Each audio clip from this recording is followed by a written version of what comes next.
Yeah. Oh. Hello there. Hey. Oh, what a treat we get today. We get the makeup list, not a spot anywhere to be found. I'll try harder, I'm sorry. Yes. The makeup list, hopscotch Scott. It's just very uncomfortable.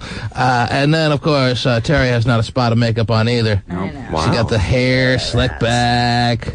Took her about all of 20 seconds to do that. Yeah, pretty much. Not slick back. Slick back implies that she put like some product in it. She's pulled really tight. Pulled back tight. Well, I just wanted to look more Asian than usual. Oh. Wow. Wow. So makeup makes you look less Asian. Well, no, I didn't say that. My hair pulled back. I was about to agree. Oh. There was something about you that looks more Asian this morning. The titan of the... Yes, challenge all those Asian people that say you're not Asian, you're Pacific Islander to look at you this morning. Right. Oh, yeah. Damn it, I'm Asian now. Yeah, I mean, see if they can disqualify you this morning. Oh, yeah, she's Asian a long time. Mm-hmm. Yes. Oh, yeah. Wow, what a treat for us, huh? Aren't you lucky? And I'm right, you don't have not a drop. even a powder dot of makeup anywhere. Well, you know. You've been working with me long enough. It's beautiful. Yeah, it's great. No appointments today or anything? Apparently, there's no nooner going on today. If there's a nooner happening today, then Terry's way too comfortable with you, dude. Yeah, it's one of us. Right. She's known for a long time. Yes. Hey, look, you've already seen it. Come on. Let's go. She's had a good spot in her relationship. You've already seen it, she says. Okay, come on, let's go. Wow. I don't like that language. Yeah, I kind of do too, actually. Yeah, it's good. Just get it over with. Of course, she compliments it all with the T-shirt and the sweatshirt jacket. Just in case you people out there listening want to know what you're missing. Yeah. Does it all match? Huh? Absolutely, it okay, matches. good. Oh, geez. At least I've got one thing, right? Wow. Yes. Well, you know, that happens when you have babies that stay up all night and you have to be up. Is that what happened last night? You had a tough night? Tough night with the tribe there? Just with the littlers. What happened? What happened? I think they're teething like crazy. Yes. And it's just, 4 coming in on one and 2 coming in on the other, and it's just not a happy scene. Mm-hmm. So, not good. Well, they're twins. Shouldn't, when 4 comes in on one, 4 come in on the other? No. Well, I think you're wrong. Well, here, let me bring them to you, and I'll show you their mouths. I just hope you're a little more attentive to these kids in the future, Terry, because I think it's just standing to reason. I mean, they're not identical twins? No. Oh. Well, I don't know. I'll have to look it up. But... all right, maybe I'll give you it. So 4 in on 1, 2 in. Yes. Do they have any so far? Yeah, they do. She has like 2 already, but right. These are his first 2 coming in, and it's just not wow, great. in the first year. So she beat him, huh? Yeah, she did. Jaden got his first 2 in the first 4 months, Terry. Yeah. Mm-hmm. 4 I remember months. talking about There that. they were at the bottom. There they were. Mm-hmm. So he's got, what, 6 or 8? What, teeth? Uh-huh. No, he's still got 2. Oh, that's it. But the others are starting to fly in, okay. yes, too. Yeah. He said, I'm done.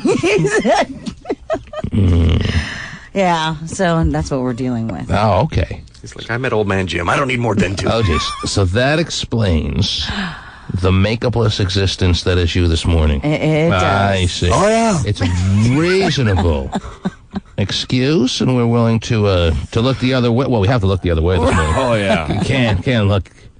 Can't look right at me. No. Too bad I don't have a little screen that we Oh, can put up. jeez. It's like Medusa. You look at her, you turn to stone. Don't make eye contact with her. All the little snakes in my hair. Ew.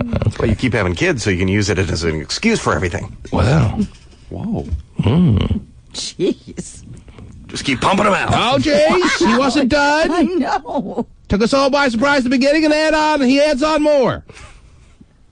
You and Terry going to go at it this morning? If you're lucky. Maybe I'm the lucky guy. I get makeup for my nooner next week, Stephen. Stephen, today's your lucky day. You can have her.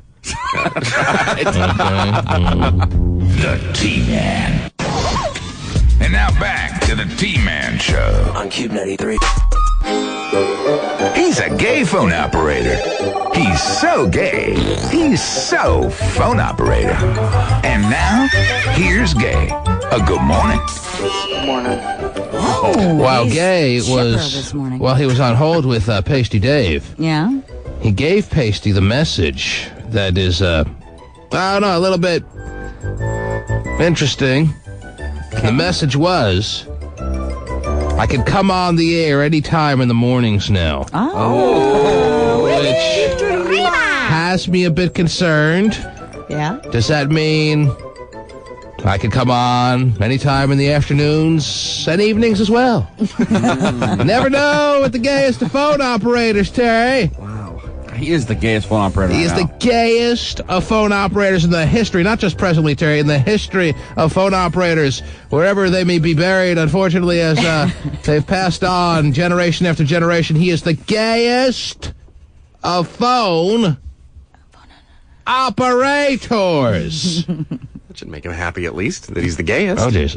Yeah, that's what I want. The message was, you can call me in the mornings now. Oh, boy. I don't know what that means, Terry. Maybe he's doing an evening shift. Oh, that could be. I'm hoping that's an afternoon shift. I'm hoping that's the case. Mm-hmm. Hope it's not an accident in the stairwell, huh? Hope he didn't have a little situation in the stairwell that happened to him at a previous employer's joint that he was able to pin the blame on another coworker. Maybe there isn't another coworker that looks similar to him in this place.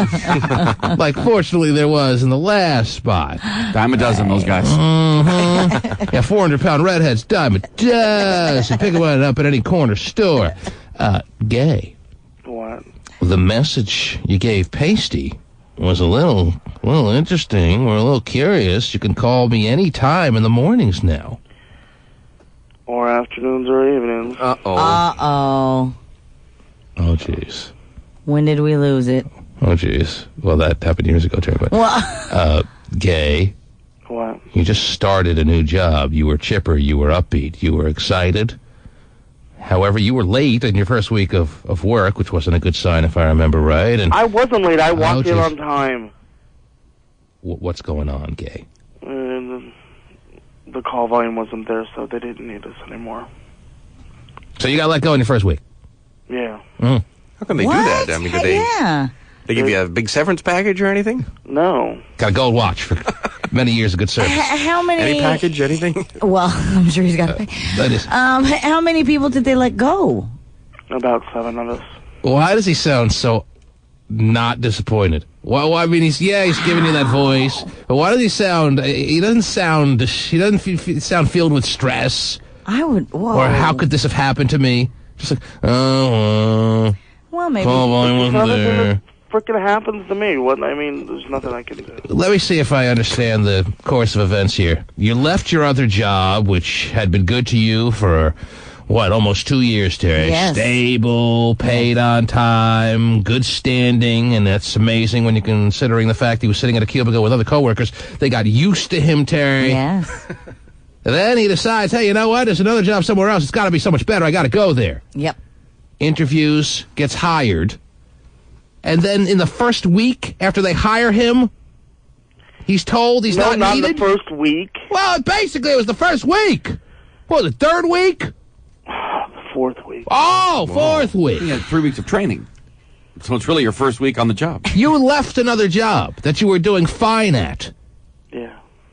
But he didn't like the job as much as he liked this current job, 'cause so this that's one- why This he one, took he doesn't it. have to get up in the morning. Well, this one, he can now- now work on his biggercity.com homework for the next who knows how long. This job's light at the end of the tunnel. Getting laid off. Well, that's probably what he saw. He probably saw the most dazzling future at this new place, which would lead a path to where he is right now. Maybe the old place will take you back. His won't. favorite spot on the map, unemployed city. Woohoo! That's where I vacation every year.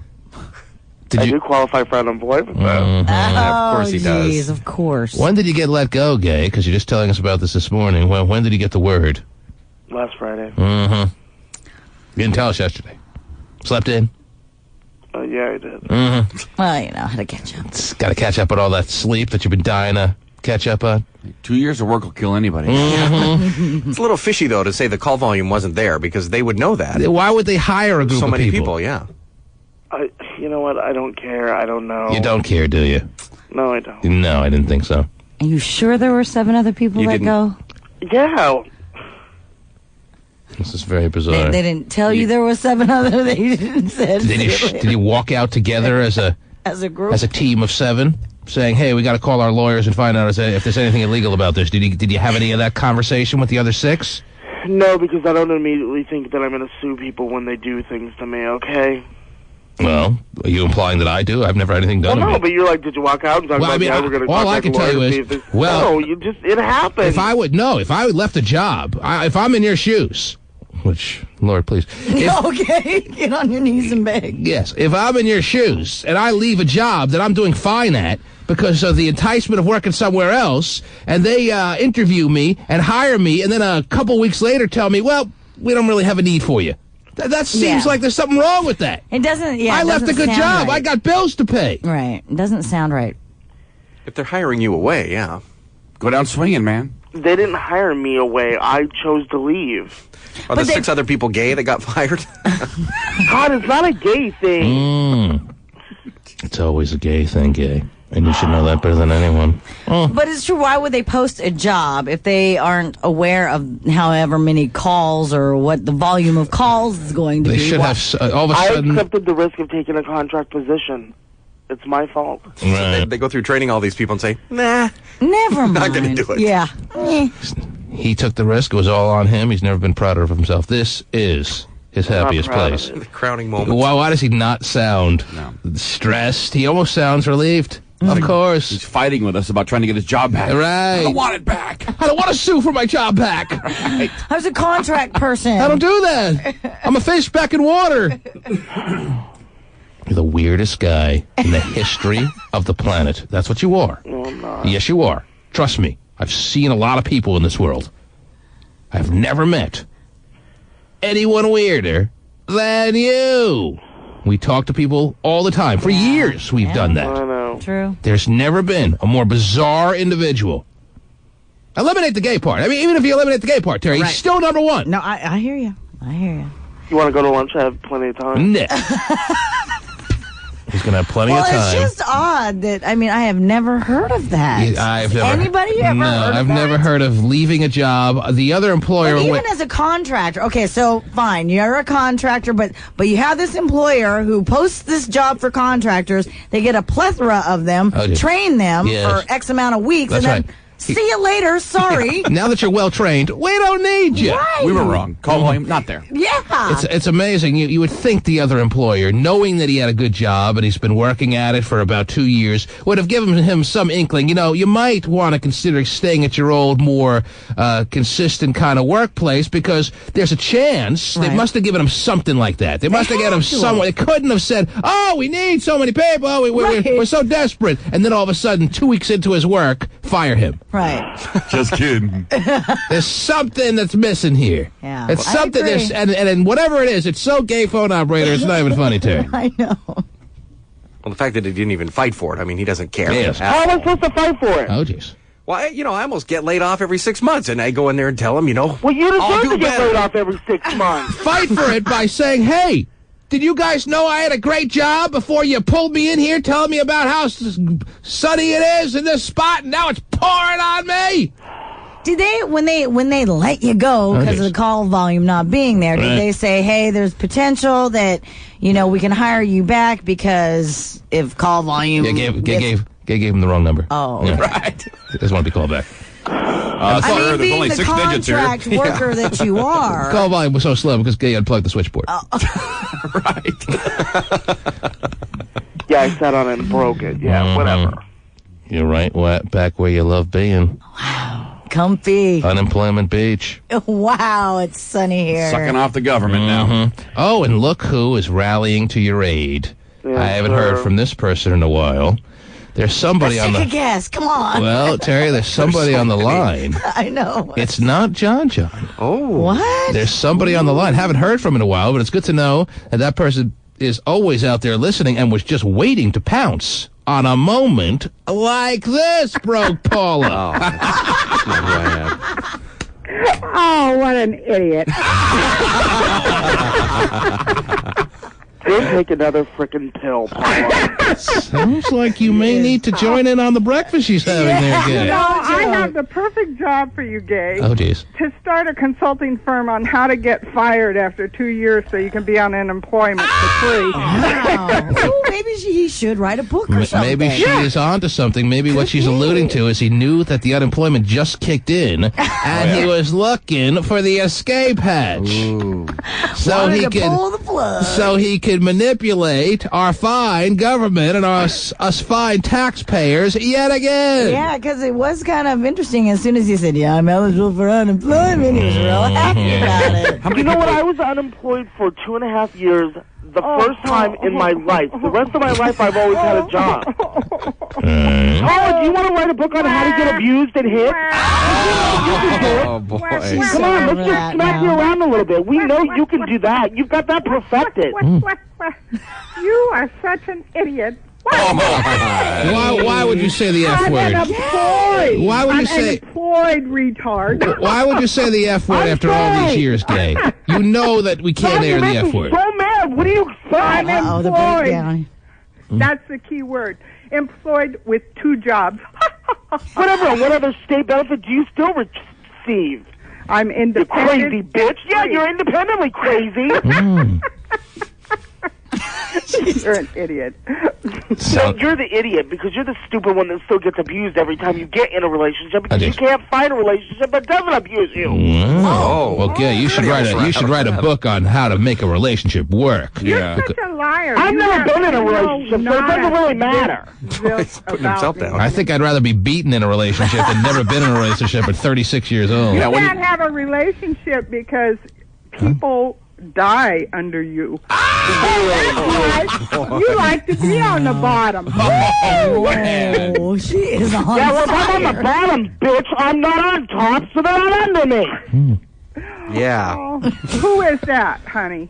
Who is that? You got a list? It sounds like Broke Paula, who's been MIA for some time, has been saving it up for this day, Terry. With a renewed vigor. She knew. Everybody knew it was coming. She knew the gay phone operator was overdue for this moment, and she is getting the most out of it, Terry. This has made her year. Yes. Yes. I think she's dancing around her living room. Gay, I think she just had her first orgasm of 05. Of the OOs, probably. How does this make you feel there, Gay? Oh, goodness. I don't care. You don't? Oh, I don't care. Give me money. Give me a car. I'm a poor human being. Oh, geez. I didn't ask for anything, you psycho bitch. Yep. Whatever. I didn't ask for anything. Just proving how crazy you are. At least I'm happy. And I'm employed. Yeah? That's for sure. Thanks to you, Gay, she does sound happy. Yeah. You made her year. Where's that good for her? Gay, let me ask you this, Gay. Do you think maybe you should be more like Broke Paula and take a page out of her book and work 2 or 3 jobs to get by and not try to suck off the governmental handouts that are possibly available from time to time? No. No, you'd rather do it your way. Yeah, exactly. 2 words not in your dictionary. Happy and employed. Wow. Hey, low, unhappy and unemployed blow. Pathetic piece of crap. Wow. I'm a happy, pathetic piece of crap. She's And embracing an that. employed, pathetic piece of crap. Well, good for you. Now, all you have to do is get my estimate. I said you'd be 500 pounds by October. Yes! Wow. Yes! Yes! Yes! As she's working out.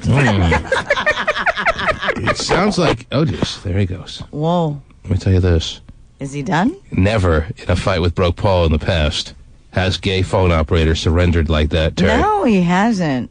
If anything, that's the first time that he's hung up and not her. Yeah.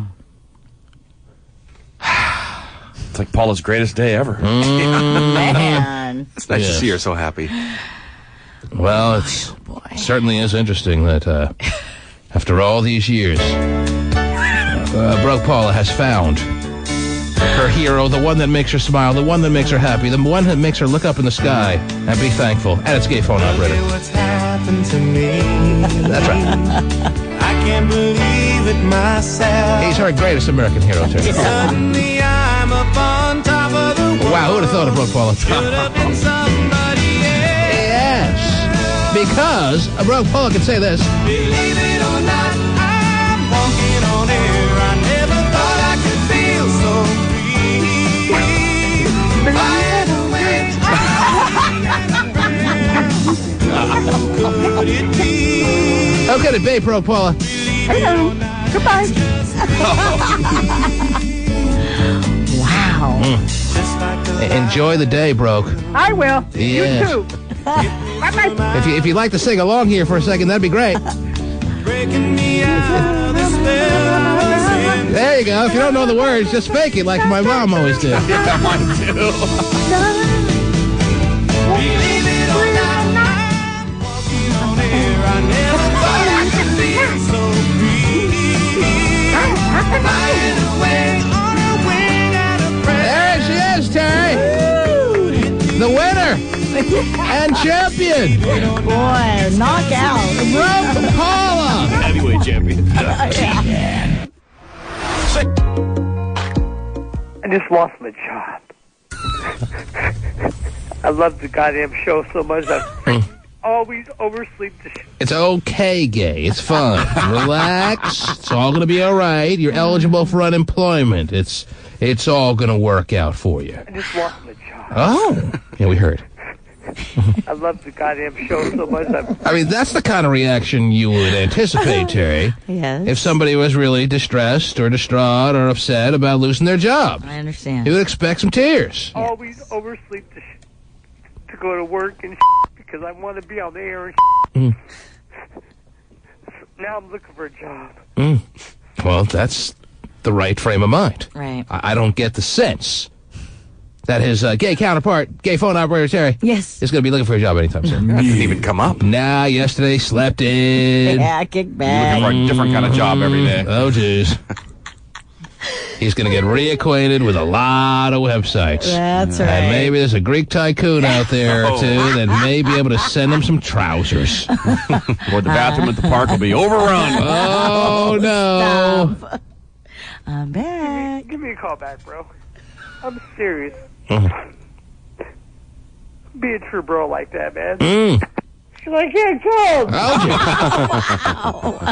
Oh, okay, there you have it. If you're just tuning in, you missed about, in the past 20 minutes or so, gay phone operator, a longtime caller of the show, in case you're just tuning in for the first time, announcing that he is back at his favorite square. That'd be square one, Terry? Yeah. Yes. Yes. He is unemployed and prepared to go file for unemployment benefits. Life's good. Which he is fully aware that he's eligible for. I mean, he's always up to date on when he is not eligible for unemployment. That's amazing in itself. Yeah, I know.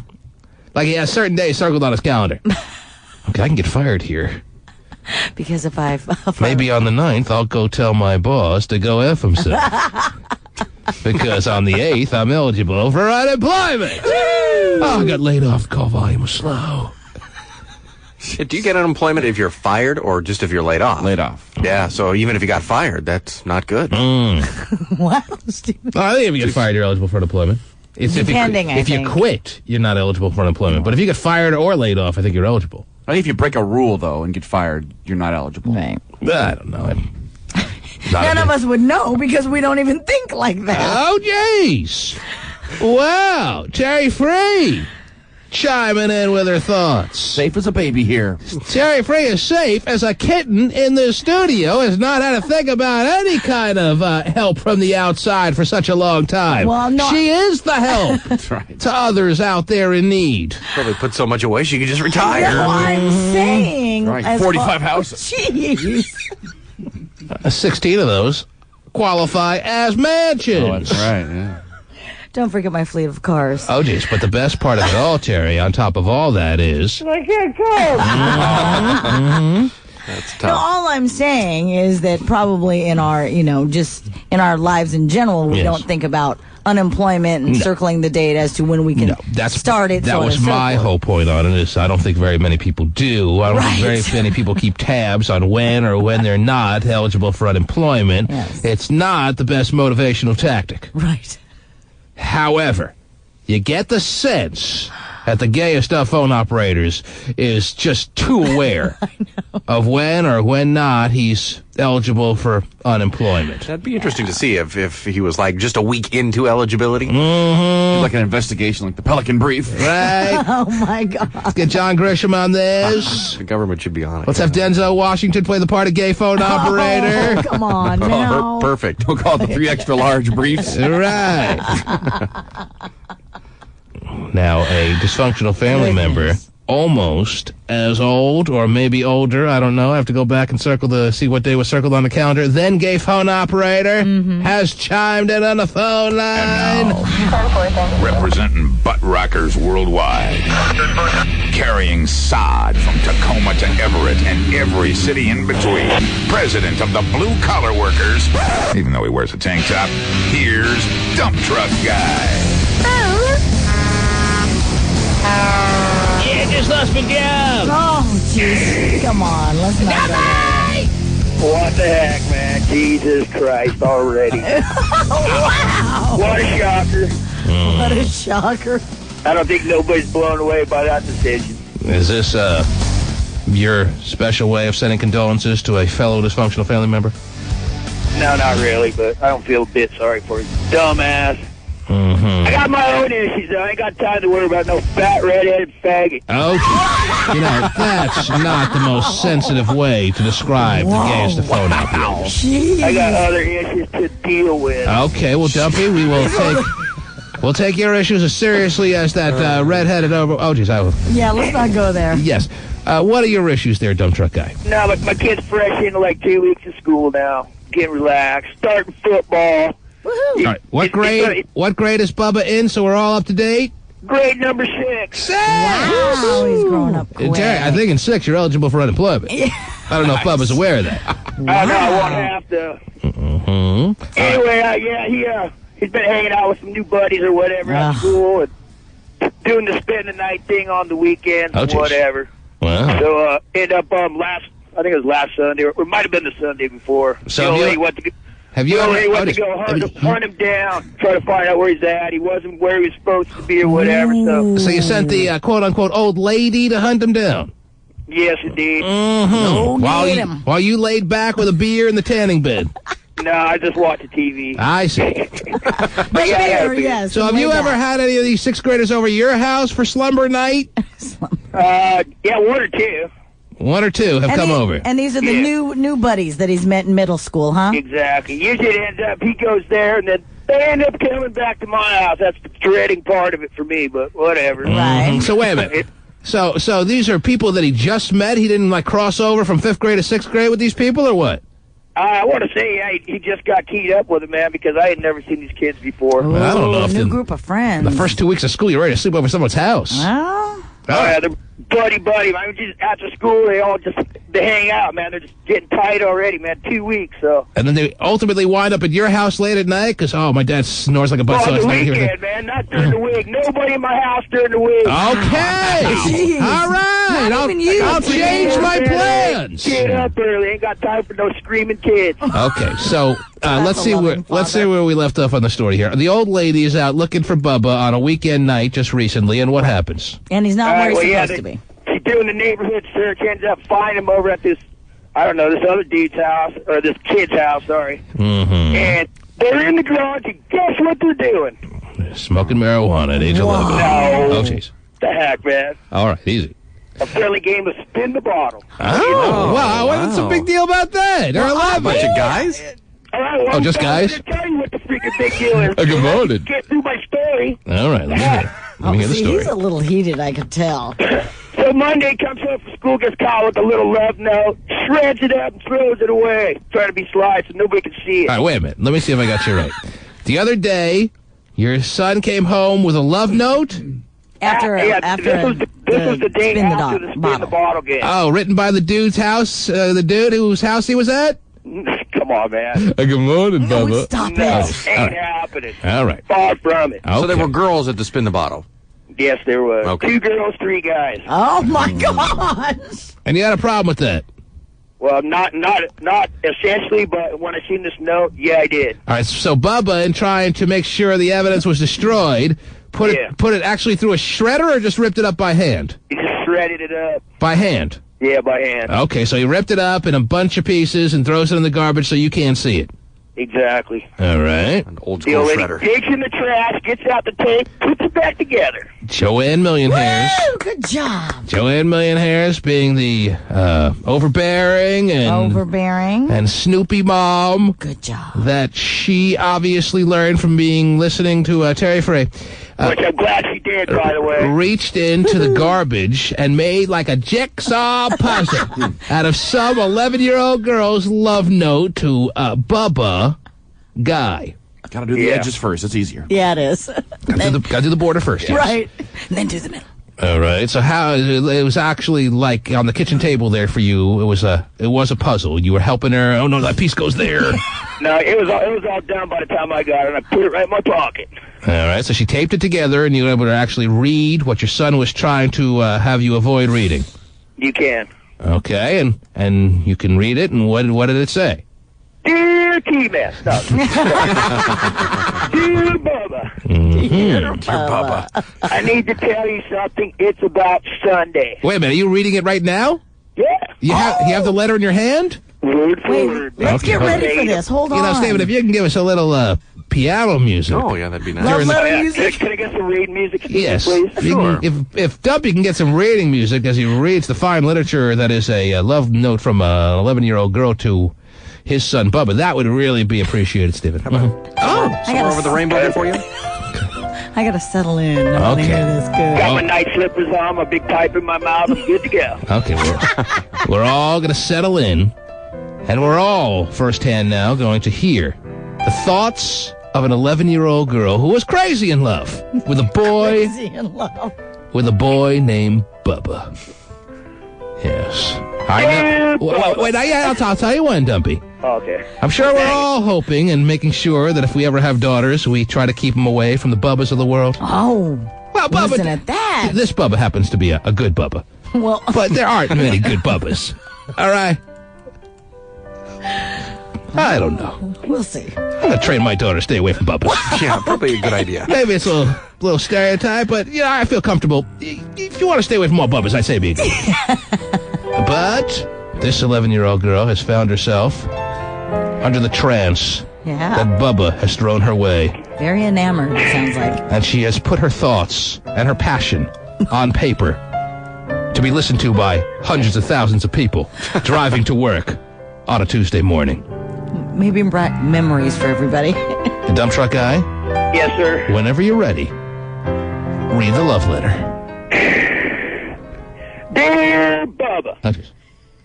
I need to tell you something. It's about Sunday. You being so hot. Sundays are always my hottest day, Terry. No, Allie says hi. The girl whose house I called from. She lives like right next door. I really like you. You're so hot, stripper boy.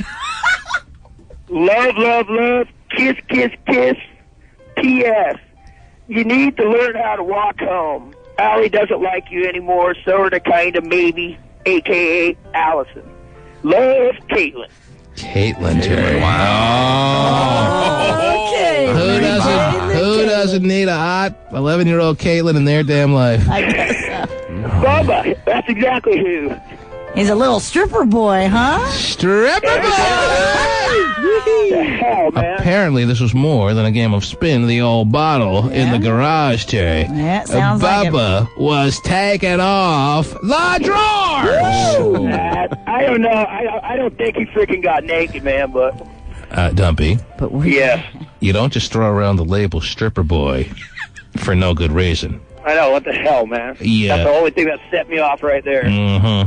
You call someone stripper boy if they are the type that may be apt to disrobe in front of other people. Well, all I'm saying, the dude got schoolwork and football practice broke on. Ain't got no time for little sluts like that. Oh, wow. Now, that may be going overboard, Terry. I mean, what's wrong with an 11-year-old boy getting a love note from an 11-year-old girl? What the hell, man? Hey, like I told you. Dumpy's acting like he's the parent of a girl. And that's good. Good job, Dumpy. You're right. Girls that my kid don't need to be hanging around. Why? What's the big deal? He's 11. So they call him... Next thing you know, about 4 weeks later, oh, guess what? I got a freaking grandkid on the way. Yep. Mm-hmm. Yep. Ain't happening. I don't think there are any grandfathers with mullets out there in this world, so I think you're safe. I don't think that is really the logical connection, Terry. I mean, yes, he may be known as Stripper Boy. Stripper Boy! Hey, I got a question for Terry.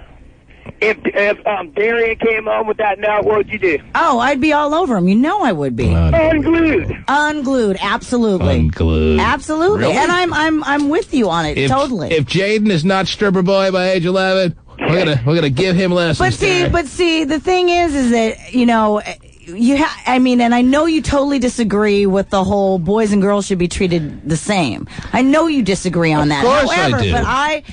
But you have to recall that, I mean, just think about this, Dumpy. Your daughter could be one of those, could be the Caitlin writing the note. So what? Then you have something you have to worry about. But you have to teach your son, you know, pretty much the same thing that women, you know. You got to be on top of your son. I'm not saying you just let your son run wild, but this sounds like a harmless note from a girl who is in 6th grade, and she's starting to realize that Bubba stands out as one of the coolest and the best-looking boys in the class. And there's something good about that. That's what you want for your son. That's true. Now, you want to make sure that your son is not doing stuff that is before his time, like having intercourse with her. But a daisy chain is okay. Or, I really spin the bottle is all right. I really favor the rainbow party myself, Terry. But I don't see any big deal over this freaking letter, man. It just means your son has become one of the popular kids in school. Now, I actually worry about the popular kids in school because they always seem to be the plumbers and the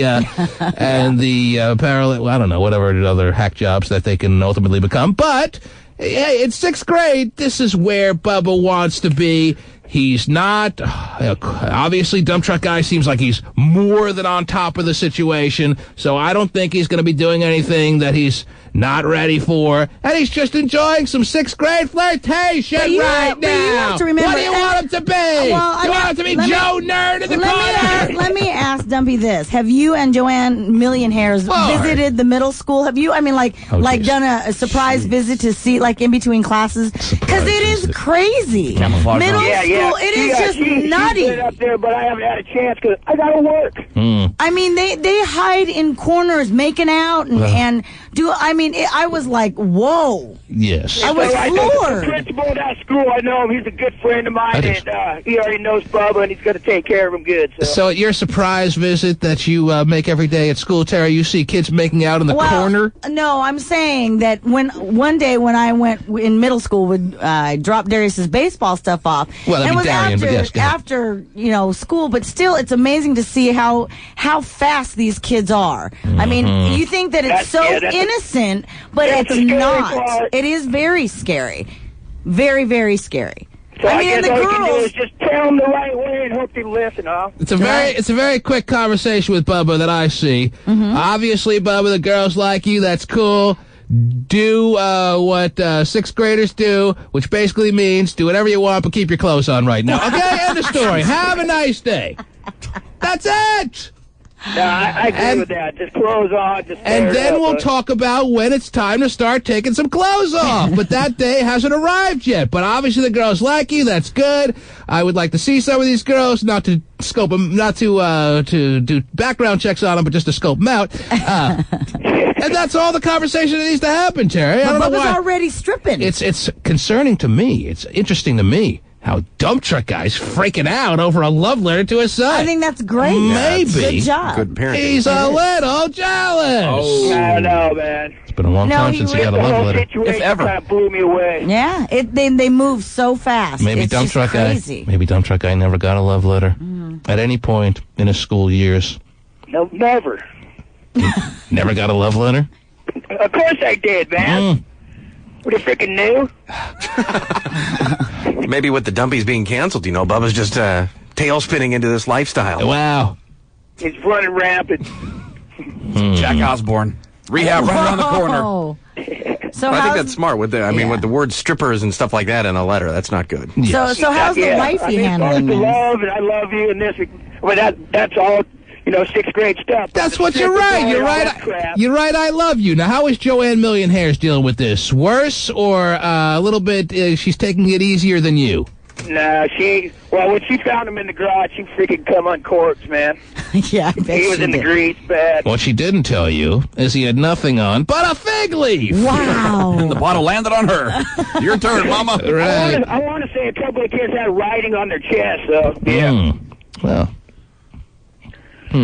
But whatever. He's banned from that kid's house, so it's all good to go. Banned from that kid's house. Mm-hmm. Man, parents are getting out and the house of that he's control. in, the parents are inside, and the kids are in the freaking garage. They have no clue what's happening. Right. There were 3 boys and 2 girls, or 2 boys and 3 girls? No, 3 boys, 2 girls. You might want to have a little quick note with him that he might want to go 2 and 3 next time. Roger. Mm-hmm. But and other than that, it's just to keep your clothes on policy right now and have fun. Yeah, I agree, man. I agree. All right, dude. Thanks for your information. There you go. He's dump truck guy, Terry. He's spazzing out over a love letter. What, is his son not supposed to get love letters in 6th grade? Then I'd be a little worried. I just am. I was amazed at how fast girls and boys are these days, and it's kind of scary. It really is. Whatever, I'm very concerned. Pretty sure our parents said the same thing. Yeah, probably. Yes. Yet we were doing it anyway. Oh. We will too when we have people approaching teens, I guess. We were? Oh, yeah. There it is. Well, some other folks have lined up with their comments about the life and times of Bubba the cat. 1-866-663-T-Man. I've got a man on the line who says he's a plumber and he makes $200,000 a year. Wow. And he's very agitated that I apparently took on all plumbers. Yeah. Hey, Terry, I love plumbers. Well, you need a good plumber. Mm-hmm. No one gives butt crack like plumber. Sir, you make $200,000? Hey, T-Man. Yes, sir. Hey, it's Jason. How are you, Jason? Hey, I'm doing great, man. Yeah, you made a little comment about plumbers, man. I was a popular guy in high school, but I became a plumber, man, and I'm real proud of being a plumber. You were the popular guy in high school. All the girls wanted you, and you went on to become a plumber, and you're happy with your choice of careers. Oh yeah, extremely happy, man. It's given me a very good lifestyle. And you're not only over the sea as far as your salary is concerned, but ×2 is what you're telling us. ×2. ×2. A lot of hours, though. I don't got the banker's hours. I put in, about 80 hours a week. But I'm very proud of the trade that I've taken. Mm-hmm. Wait, in 1 week? Pardon me? I thought there was only 40 in 1 week. Yeah, that's what I used to think, too.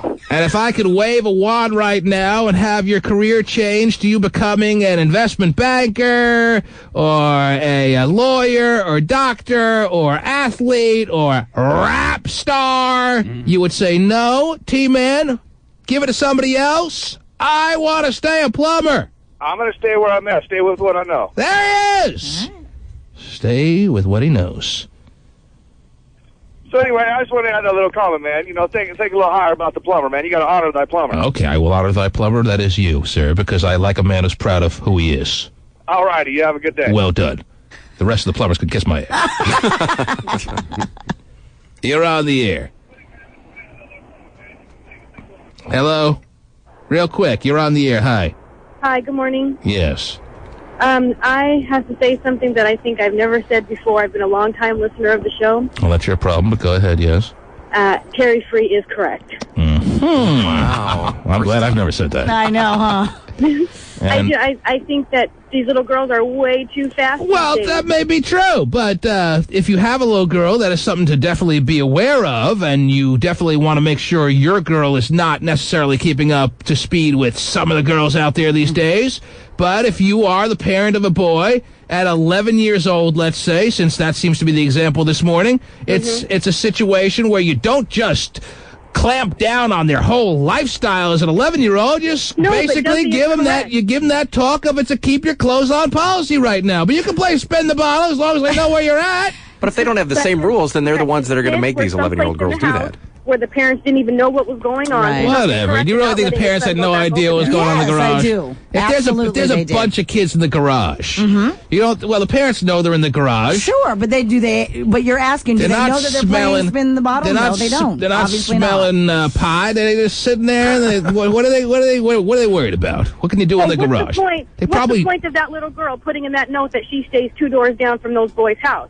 It's only for the fact that they can come over one day when the parents don't know what's going on. Right. Mm-hmm.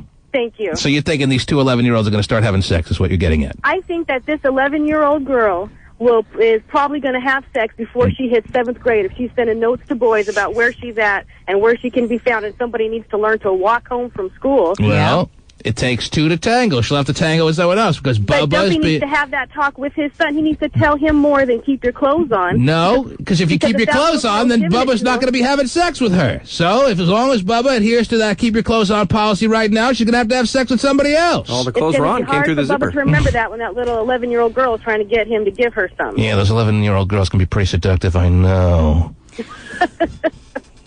Come on, everyone's getting a little hyped up, aren't they? And sometimes, middle school nowadays. Sometimes 6th graders are in there with 7th and 8th graders. Right, so right. I even wrote things back in notes that try to make me a little more big time than I am. Things that I obviously wasn't ready for. It's just a note. That's all it is. I used to write, if you're not going to eat your sandwich, can I have it? Mm-hmm. Now you probably yes meant or that. No. Yeah, oh yeah. Check this box. Yeah. There's only one box. Yes. All right, listen. Everyone is getting a little riled up here. Notes have been going back and forth as long as schools have been open. I hope we can all remember this conversation when T-Man's children are in school. Well, I hope you do too, because I will be consistent to my word. Now, if my son is actually that stripper in the garage, there's a longer talk that needs to be had. If he's the only one dancing around in a garage with a bunch of 11-year-olds, that's a problem. But I think that's just a silly label that she called him, stripper boy, probably because he pulled up his shirt or took it off for a second and showed his little nipples. So, which you're okay with. Well, come on. Is that really drastic? Now, if he took off his pants and started showing his little wiener, that would be a longer conversation. I'd say, listen, those days have to end right now. And if you're doing that, stupid. What are you, an idiot? Come on. Look at my wiener. Yours can't be that much bigger. Jeez. What time's the next spin the bottle game? Yeah. I'm coming. Mm-hmm. Well, but we're not having sex, Daddy, because she just wanted to show me the color of lipstick. that's all I'm trying to collect. So we're not having sex. We're not having intercourse. There's only 3 colors here. Should be 4 or 5. Oh, is that how it's going to play? Come on, Cherry. Would you relax? Yes, there's always in every generation, not just this new one, Terry, there's always some more advanced girls than others. Sure there and are. Most of them, you know what, are big talkers, but when push comes to shove, they're not doing crap. But playing spin the bottle in the garage, where, yes, at 11 years old, they're probably not kissing with just a closed mouth anymore. They're going after it a little bit. The tongues are coming out to play. And you know what? That's 11-year-old fun. That ain't not good. That's 11-year-old fun. Spin the bottle at 11 years old with tongue kissing. I don't know. All right, Stephen. I don't know what world you're living in. Steven's still waiting for his first tongue kiss. Wow. Should be any day now. The T-Man. Power. Now, if the love letter said that, Terry. A different story. Oh, yeah. You can text that in. All right. But what did the love letter really say that was such a big deal? The label of stripper boy? Come on. There was nothing in that love letter that was so bad. Spending 6 hours putting together a jigsaw puzzle to read that. All right. You're right. Now, if the... free-for-all. Oh, geez. I'm not saying free-for-all, Terry. May as well buy him beer, huh, Terry? Yeah. Might as well. There can be a nice, comfortable, happy, a medium. I can see how you have to treat boys and girls differently, but they still have to have the same values and the same things put into them. If there was something in that love letter where the girl wrote, wow, I can't believe that yours is the biggest I've seen so far, that you might want to question a little bit, obviously. But what was in there? Nothing. 5 kids are right. I can't believe it's not butter. 11-year-olds love to write notes. That'll never change. Notes roll. I always wanted to get notes. Got about 3. Well, that's good. Well, over 18 years of schooling. 2 of them were from yourself? Believe me, I know I got 3 because I had them bronzed. Yeah. Placed over the mantle. Man, what do you want? What do you want? Where's your answer? Well, I'm just pointing out the fact that it's pretty tough these days. And Hotshot makes the point that, yes, our parents were probably saying the same thing. Boy, they won't stop playing with that Rubik's Cube. What does that mean? I mean, I'm sure every parent says it. It's a big deal. Every generation's getting faster and faster. Oh, jeez. Well, yeah, we were all doing it. And they still are getting faster and faster. Okay. Let me go back to the phone so some people that have been waiting a while will have their turn, and then we'll move on. What do you say? Sound good? Okay. You're on the air. Hello. Hi there. Hello. That last girl said that for the first time in her life she agreed with Terry, and I have to say for the first time in my life, T-Man, I totally agree with you. Wow, today a first, Terry. Whoa. How about that? Let's mark it on the calendar. Well, if today is the first day in your life that you agree with me, you have had a pretty misdirected life up till now. Well, I wouldn't agree with that either. Well, see, that's proving my point. But Dumpy's got to see the bright side of this picture. It's obviously his kid is going to have a pretty healthy sexuality and a really good opportunity to learn early what it's all about. That's good at 11? Sure. This is when it all starts. Middle school, that's why they call it the dark ages. You know, you gotta get through it somehow or another, and what a great opportunity to teach him the right way. So, I mean, playing spin the bottle in a closed garage where some parents are in the next room over, even though the garage is a lot harder to hear than other rooms in the house, is still a lot better of a place than a lot of 11-year-olds will be these days, Terry. Now, I'm not saying it's what you root for, but it's not something so tragic either. It's nothing.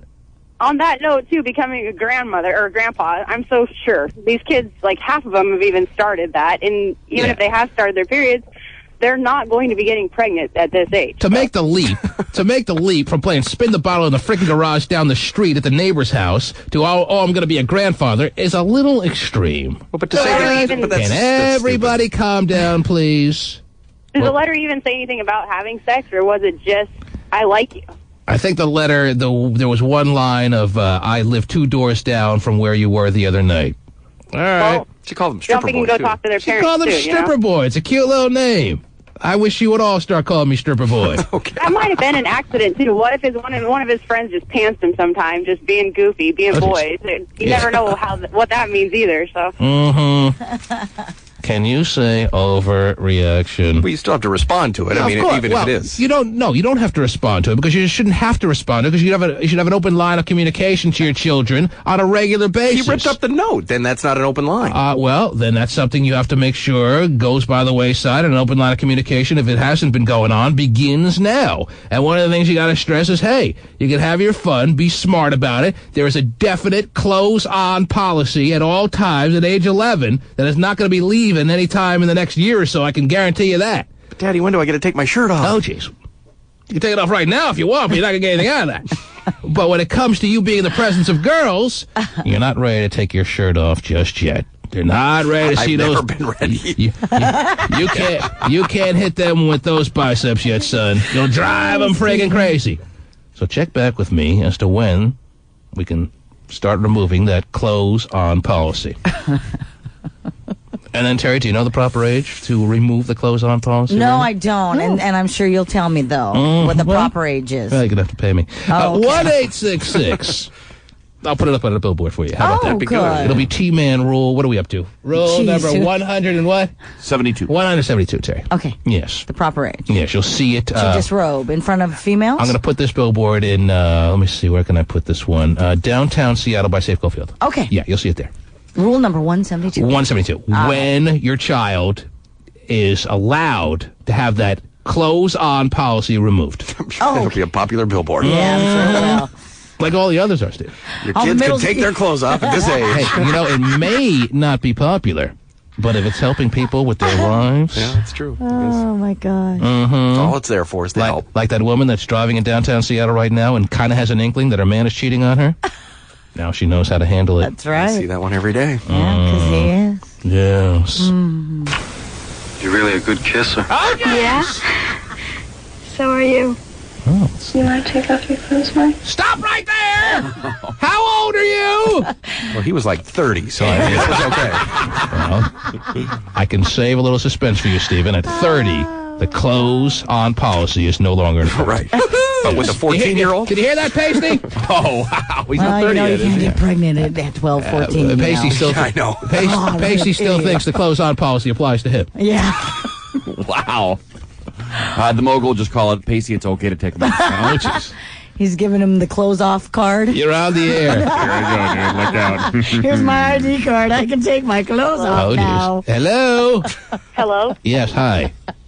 Yeah, when I was in the 6th grade, I was in the garage. It was my first spin the bottle little Halloween party, and I said it turned out perfectly fine. It's not that serious. Wow, the fact that you had the Spider-Man mask on must have made it tough to get the spin the bottle thing working for you, but that's good. Nothing was a big deal. The parents were there. We were in the garage, and no big deal. The parents were there. With you? Parents weren't nearby, Terry. Oh, well. I don't think the parents built it. She goes, well, the parents were there. We were all playing spin the bottle. Yeah, parents built a gallery and we're watching and cheering. Is that what you want? No, she's well, the you one seem who horrified. pointed it out. You seem horrified that the parents weren't in the room, in the garage, in the Bubba situation. I get really nervous to think that parents don't know in their garage that their kids are playing as innocent as it may seem, a game of spin the bottle. Most of them are innocent. During recess in 4th grade, we stole this flashcard. I've told you about this story. Flashcard. And we played spin the flashcard outside of the playground. Okay. Now, that was the closed mouth variety. Then came 5th and 6th grade, where tongues started coming out to play. You got your tongue out card from your parents? Well, it was on a billboard over there. It told me it was all right. Reader rule number 1. So your To first, make it happen. your first tongue kiss or French kiss was in the 5th and 6th grade. It was in late in 5th grade. It was between the... It was like the very last month, I believe, of 5th grade, Terry. And then I pretty much had to wait till about 21 for my next one. Wow. That's funny. Because I really started turning into an uncomfortably looking man at that point. Yeah. And I went into a little bit of a drought. Yeah. But I held on to that moment for quite a while. Savored it. Nice and long. You're on the air. Hello. Hello. Hi. Hi. How are you? Good. How are you? Doing good. Thank you so much. Now, let's talk about What? let's talk about this in the bottle thing. Stripper boy? What? What'd you say? Yes. Spin the bottle, yes. What about it? Okay. One bottle, two people, me and you, what? Spin the bottle is okay Yes. until you're about 13. I think clothes should stay on until you're about 15. I was... That's her rule. Mm-hmm. We're coming over. I don't see any billboards that you're putting up around town, but okay. Well, no, I'm just saying because I lost my virginity when I was about 13. So did my little sister. Well, we're having a makeshift game of spin the bottle here in the studio this morning. How quick can you be down here? Where that got me? Where did that get you? Pregnant by 17? It got me a baby, over $500 a month, a daycare a month, and 2 dead-end jobs. How old are you now? 19. You hot? Am I hot? Yeah. Why do you ask that? Well, maybe I'm just a tad curious. My son's father thinks I am. Your friend's father? My son's father. What's she saying? Son's father, right? Son's father. Your what's father? My son's father. Your son's father. Oh, so you're like with a guy? Is that what you're trying to give me the impression very clearly of? Pretty much. I don't really care. It would never stop me. So at 13, how was it being a mother? No, I wasn't a mother until 18. Oh. Yeah, only you can answer that question, Terry. Actually, no, so I she was a mother at 18, Terry. Oh, okay. But she had sex at 13. What do you think led to your putting out at 13? And if they do it that young, they're most likely to drop out of school, too. All right. Now, did you have parents in the picture when you were 13? And did these parents have any kind of conversations with you on any regular basis, or was it pretty much no talking of any kind about those situations? No, there was a lot of talking. They talked to me about it a lot. Really? Yeah, it just didn't matter. It didn't matter to you? No. Do you have any sisters, brothers, what? I have a 25-year-old brother. an 8-year-old brother, a 9-year-old sister, and a 16-year-old sister. Big whacked out family. Yeah, that's a little odd. Yeah. Catholic? Huh? Catholic? No. No. Nope, we just have sex because we like it, Stephen. no religious reasons here. Yeah, because they believe in 13-year-olds having sex. Oh, yeah. All right, so is your point that's... I have 2 different sets of families. I have my dad's side and all right, whatever. Is your point that spin the bottle games at 11 will lead to sex at 14? Is that what you're getting at, sex at 13? Is that what you're saying? Is that your point or no? Of course it will. Whatever. I played spin the bottle at what, 9, 10? How old are your kids? I got a 7-month-old. Well, my first one, and I'm in my 30s, honey. You just wait. All right. Well, obviously not everybody is. It's not going to lead to everybody. Of course, and there are exceptions to every rule. Every once in a while out there, you're going to be lucky enough to bump into a slut like her. Wow. I don't think the natural progression is making out in 7th grade to right into sex. That's what she wants you to think, because that's what she did. When I first made out, I was like, oh, sex was like the last thing on my mind. I was so scared that I was even doing that. Right. Making out. Every step of the way, it's supposed to be a little scary. I'm ready to I remember I was scared in 5th grade kissing Carolyn Mosier. Wow. How was Carolyn Mosier? She was a disaster, Was man. she? She looked like a boy. Wow. But she was willing, Terry. Was she so She was a girl. But she was taller than me. I don't need that in 5th grade. I don't need some girl taller than me putting her arms around me. But like you said, she was willing. Yeah, she was willing. That's why I did it. So, it's better than waiting, right? She had like curly, short hair. I asked her if she could grow it out by 4 o'clock. She said no. But that last call did sound pretty hot, I'll tell you that. Oh, well, my son's man thinks so. Shut up. Give me that bitch line. Heard that all my life. Well, my boyfriend thinks so. All right, get the point. I get the point! That crap. Where were we, Terry? To the next caller. Yes. Carolyn Mosier and her curly hair. Oh, yeah. Next caller. Looking kind of like a guy a little too tall. She was a little too tall, Terry. Yeah. I don't like girls that are taller than me. Right. Luckily, I grew to be 6'1". You're on the air. Has no choice in the matter. Yeah, that's a problem. That sucks. You're on the air, next caller. I need you to call Dumpy back. Oh, jeez. And why is that? Because I need to ask him a question that's really important. What's the question, and we'll determine whether it's really important. I want to know when Bubba's birthday is. Why is that important? Because the thought of a stripper boy named Bubba is really hot, and I want to know when he's going to be 18. Oh, jeez. Well, I know Dumpy would like to hear this one. Do we have Dumpy's phone number anywhere? There, page D1. The thought of a stripper boy named Bubba. Because if he's learning now, he's going to be damn good. Might that be him calling on the hotline? Oh, what a surprise. Starting early. Yes. A gay phone operator. This is the way it's going to work, Terry, now that he's unemployed again. Yeah. I don't think gay phone operator will have to, even though it's going to be tough to get used to over the next few weeks, calling gay phone operator is just not appropriate anymore. No. The more accurate name, and it'll always be the most accurate name for him, is gay unemployed. If you're just tuning in this morning again, Gay announced in his first call, and he's not supposed to be making more than 1 call per day. Who set up that rule? No one told me. His first call this morning was to announce that he is no longer amongst the employed. Whoa, shock. He started a new job 3 weeks ago, and that has come to an end. Boy, and Pappy was just going to get back in his life, too. Yeah. Thought he had a winner of a son. But darn, I missed out on that opportunity. Oh, geez. But his unemployed status is not obviously stressing him out, and is not on his mind right now. What is on his mind is this man's son. Hey, let me tell you something. Okay. You touch that boy, I'll freaking slice you up like a dead fish. Wow. Whoa. Can I touch you instead? You're kind of hot, too. Bring it on, dude. Come and touch me. See where you end up. You Wow. fat piece of crap.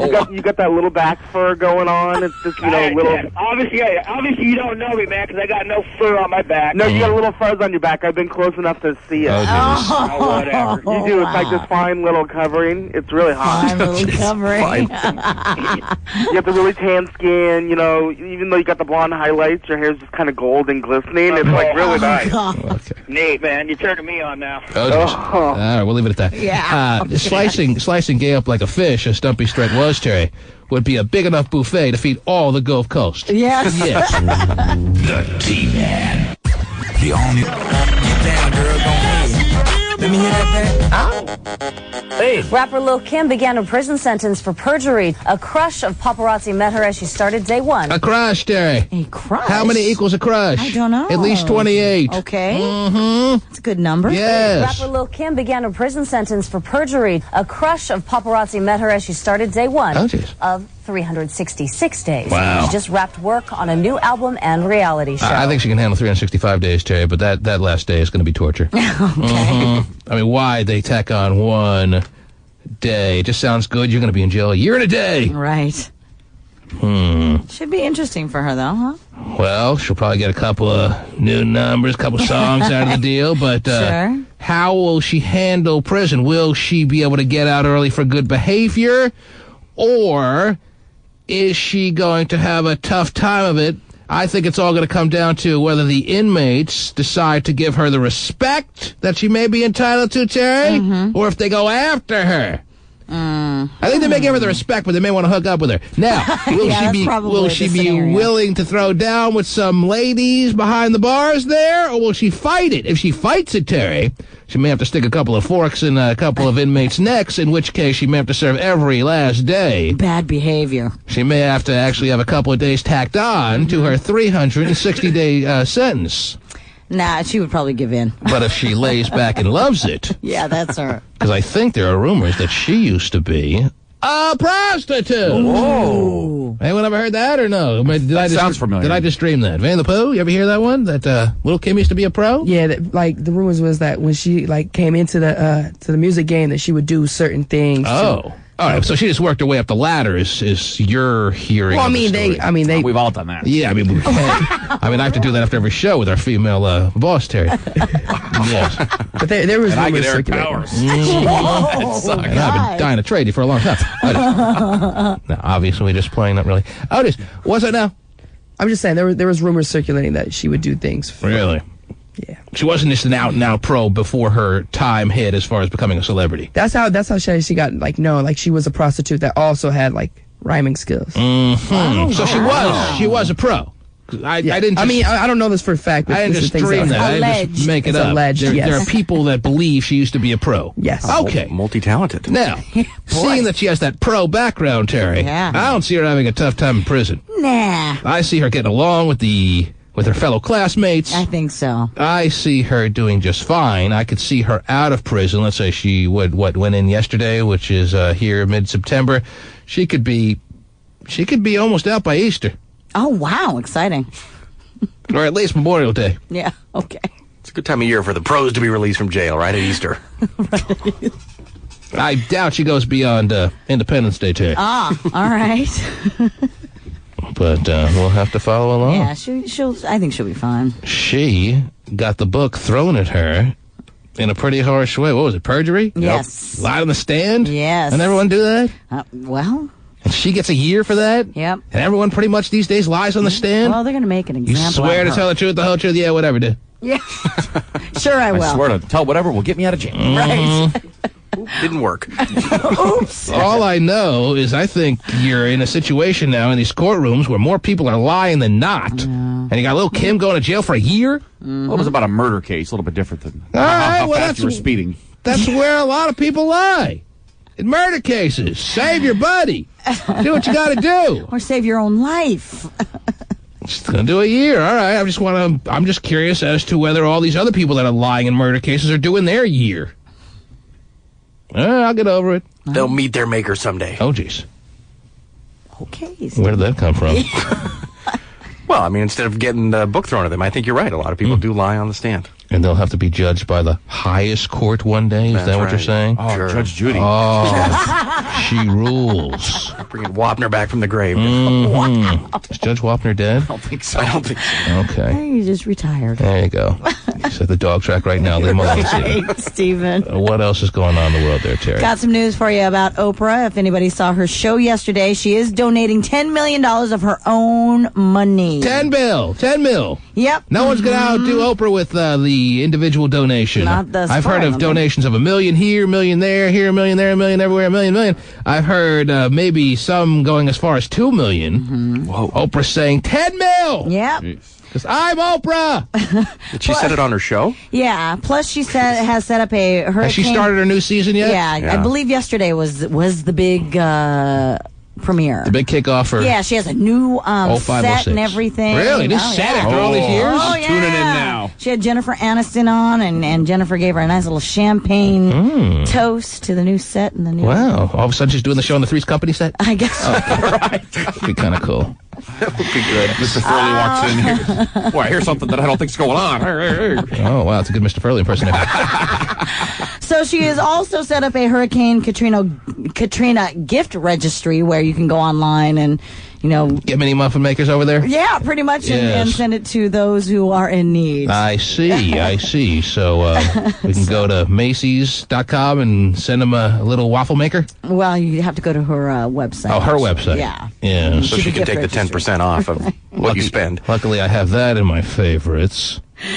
Right. Anyway, like I said, she had Jennifer Aniston on yesterday. Also, she talked about her little incident with Hermes. She had Jennifer Aniston on yesterday? Yes.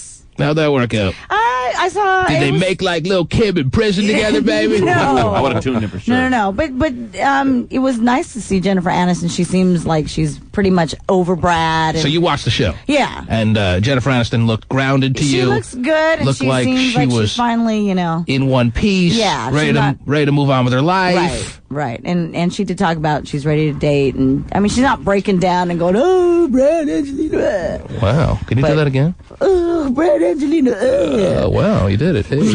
But I mean, it was. I mean, she looks good. Okay. So. All right then. I'm glad to know. I really could care less. Okay, well you asked. After hearing about Oprah's season opener, I couldn't be more happy I didn't watch it. She brought out her new dogs and everything. Oh man, she gets a lot packed into that hour. Yeah, she did actually. Yeah. But like I said, she did also bring up the whole Hermes incident. Wow. She talked about that. Now, I thought she was going to do a whole show on that. Well, did I tell you? Initially, she was going to, right? Did I tell you months ago when this whole thing broke, when she claimed she was going to do a whole show exposing the whole situation that was Hermes, that would never happen? Right. That when she'd step back and realize what a prima donna she was acting like, that she would try to sweep it under the carpet? Did I predict that to you?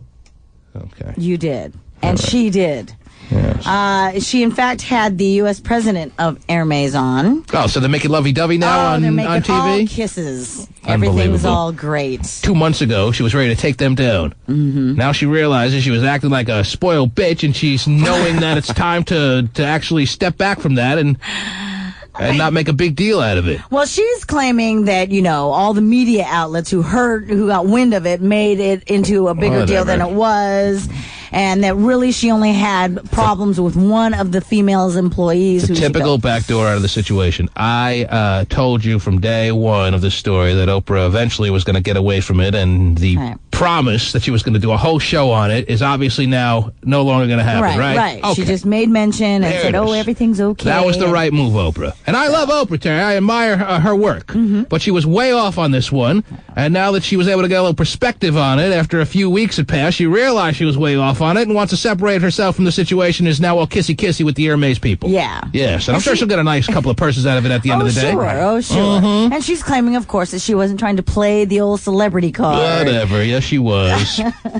What else? Also, move on. What? I don't want to hear any more. Here's something pretty topical since we were already on the subject of teenagers and sex. Mm-hmm. A recent study has come out to say that more than half of teens aged 15 to 19 years old have had oral sex.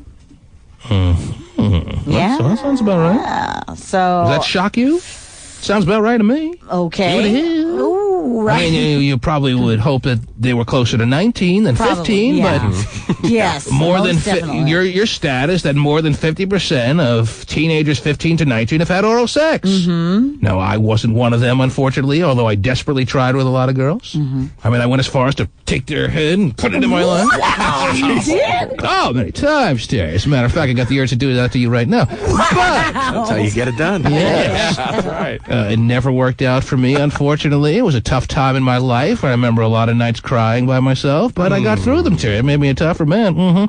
Now, you say, however, that more than 50% of teenagers have had that happen, or they've been on the giving end, perhaps, and that's, to me, sounds about right.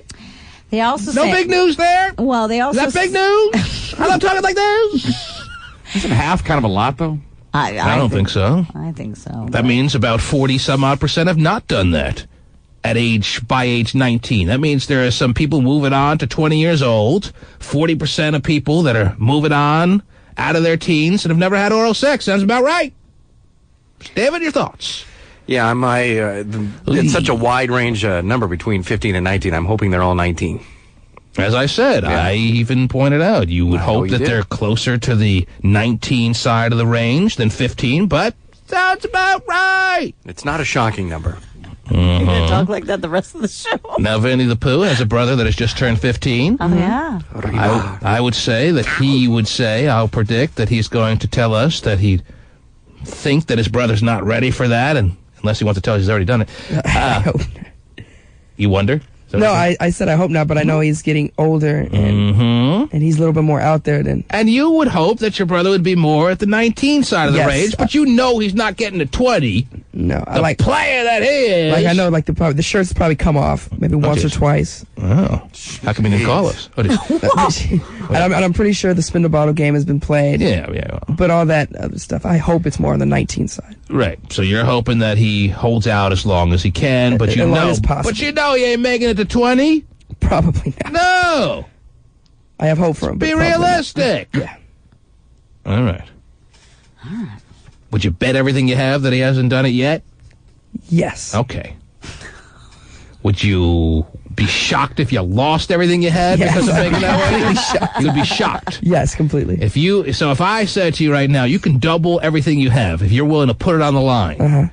And, because I love gambling, Terry. I know you do. Here I am, your bookie, and I take everything you have. That means down to that stupid little sweatshirt jacket of yours. Got it. That he wears all the time. Yeah, everything. It's cold outside. What are you talking about? Man, if Cube 93 went out of business, you'd lose your whole wardrobe. Hey, it's cold. It's all right. Okay, if I were to say, you give me everything you have, down to your last pair of socks. Wow.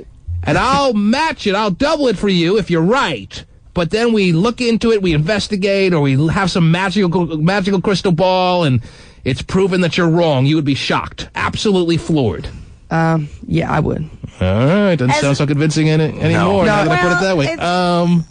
You hear him? Yeah. I was thinking about it, but I would be shocked. I think I'd be floored. Not when you're talking about his socks.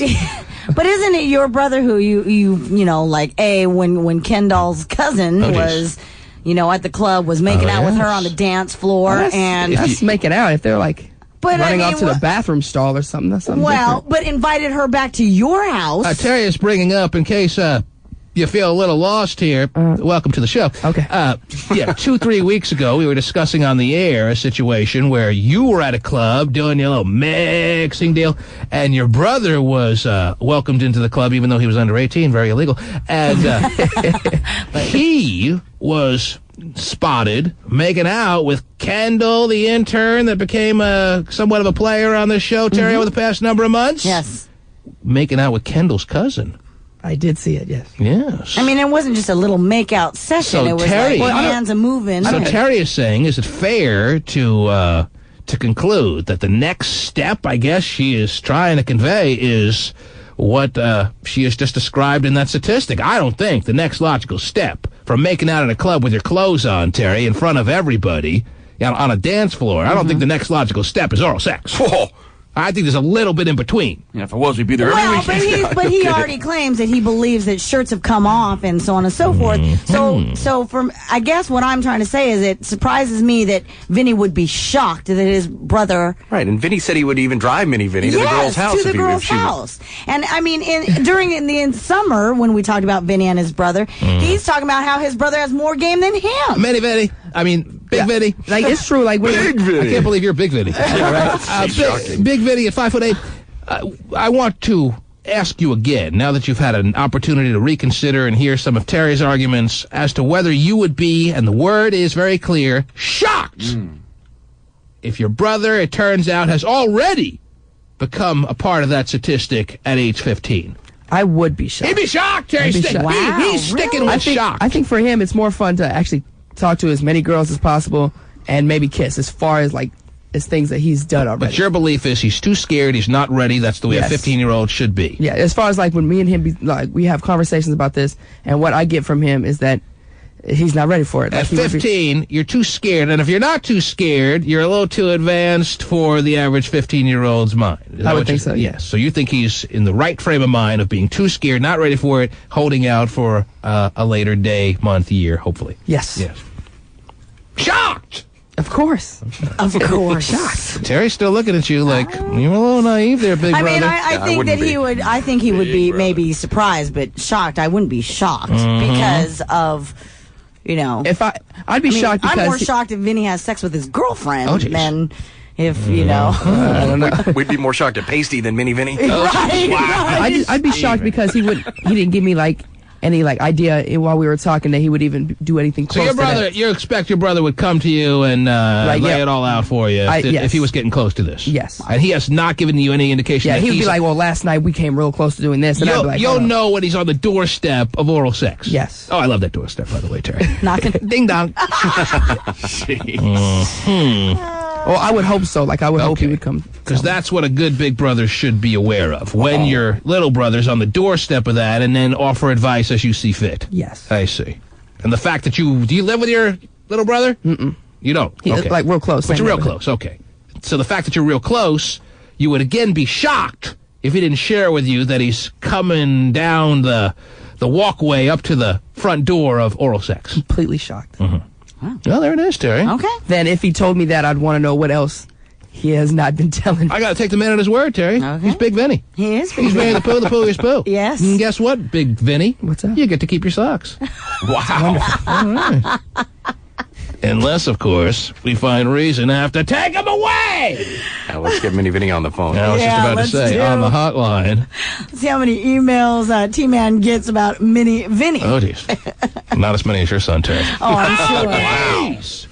Wow. I'm sure. Okay.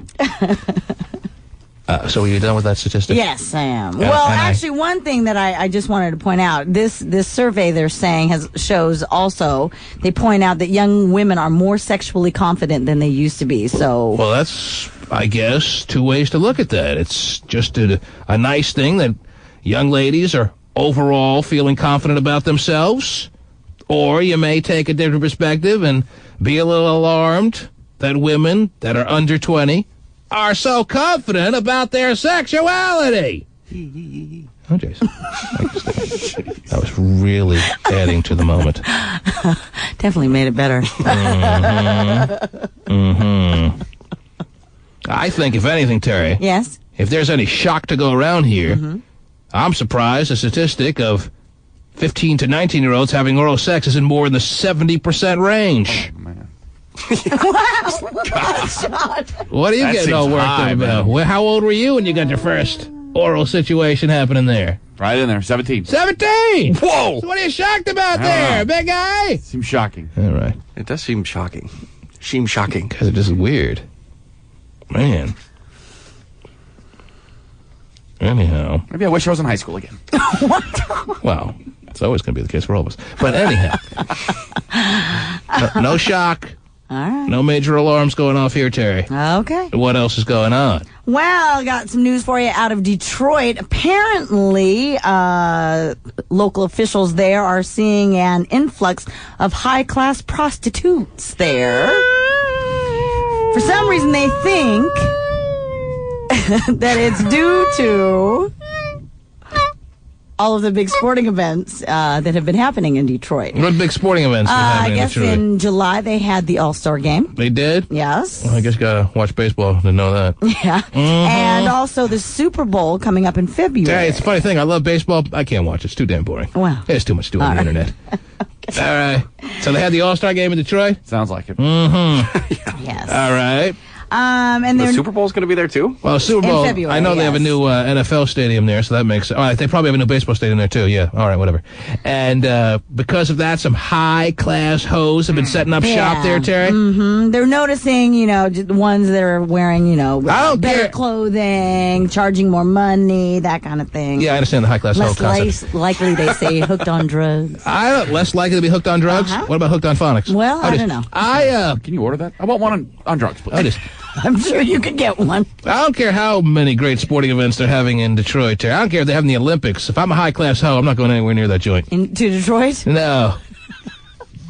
Come on. It's calling your name. They could have the Summer Olympics in Detroit. Oh, man. Nice. And if I'm a high-class hoe, I'm like, nah, I can't swing it.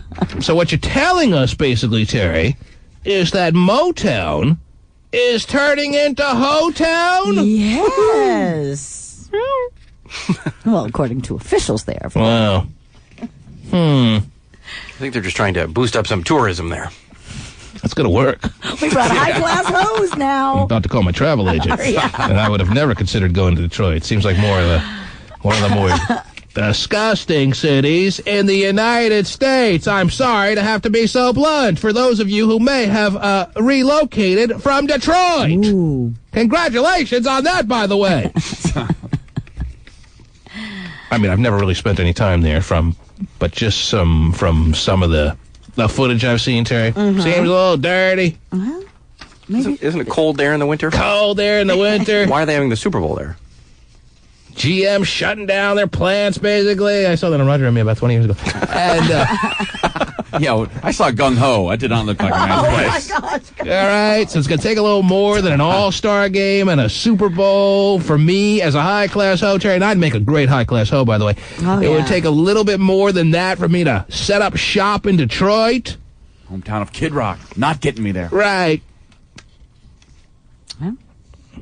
But thanks for the note. Okay. I'll consider a quick weekend in Ho-Town. It's Michigan Avenue, they say, is the place to be. Really? Yes. That sounds really gross. Michigan Avenue.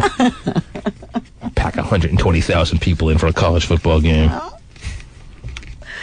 Man. It's gross in itself. Yeah. But if the Seahawks win the Super Bowl, we're going. Wow. 1-866-663-T-Man. Let me jump on these phone lines and see who wants to talk. You're on the air. Hello. Hello. Hello? Yes. How you guys doing today? We're doing fine. Thank you for asking. Good, good. I just wanted to comment on Terry's survey about teenagers having oral sex between 15 and 19. Okay.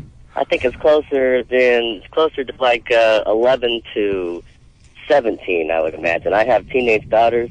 Don't mind saying that they're very, very attractive and have a lot of friends. Easy now, baby. And I get friends telling me that we're getting oral sex on the bus to school, grade school these days. It's just, it's amazing. I was wondering where Terry got her survey out of the Catholic Register. From the Washington Post. Pardon me? The Washington Post. Let me see it, Terry. The Washington Post is reporting that the latest stats, and this was a story put out there as one that would alarm people. Yes. And this guy seems the opposite. He seems like this is fraudulent, and it's only covering up what's really going on out there. His 12-year-old daughter and their friends are all giving oral on the school bus from what he's basically No, my 12-year-old daughter. Her friend's 12-year-old daughter. Oh, her friend's 12-year-old daughter. She just sits back my daughter wait till she's at least 14 to do that. His daughters right now just sit back and go, oh, wow. I just need to make it through is what I was trying to say, years, and I think I'll be okay. But where were these girls when I was on the school bus going to grade school, darn it? Should have been driving yourself to school. But anyway. Become a bus driver. I appreciate you jumping on the phone line so quickly, sir. Thank you very much for the call. Yeah, have a nice day. Yes, the phone lines have been open at 1-866-663-T-Man, and you're on the air. Hello? Yes. Hey, what's up, T, man? It's the dude with the 12-year-old daughter, man. Oh, the guy who called a couple of times last week? Yeah, yes. Man. I had to argue the point, too, about the kids having sex man, because like I said, I still don't know what's going down with my situation. Mm-hmm.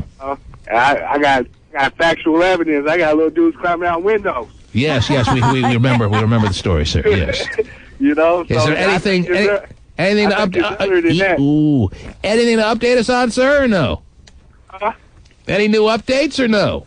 Oh, she's still on lockdown, man. She ain't going nowhere. She's in communist China right now. Mm-hmm. At least she got out of Russia. How's she doing with that, by the way? Hello? He dropped off the line. Oh, okay. His daughter just choked him to death. Snuck up from behind him. I think he just realized that he's got to put it back in Russia once Stephen said that. China, what am I doing? I'm too lenient a parent. You're on the air. Hello. Hello? Yes. Is this T-Man? Yes. Hey, T-Man, this is Carlos calling out of Seattle. Oh, Carlos, how are you, buddy? All right. Okay. Just calling to let you guys know that at age 14, I was banging them out already. Mm-hmm. We don't doubt it there, Carlos. Oh, good for you. We felt you. We knew it was happening. We could sense it. You're the man. Yeah, when I was 14, I started banging them out. So yeah, we heard that part, Carlos. Yes. Anything you want to add to that, or is that pretty much it? Yeah, I was getting because you guys were talking about from the ages 15 to 19. Well, that's the statistic in the Washington Post. There, yes. Terry thought it would be interesting from a alarming side. It seems that people are not blown away. I wasn't blown away, Terry. Okay. This guy's been banging them out since 14. Right. Did he mention that? Yeah, I think he did. Yes. You're on the air. Hi. Hello? Yes. Oh, Lord, what's happening with the phones here? Is everything all right? I hope so. Well, you're on the air. Hello? Yes. Is that same woman or no?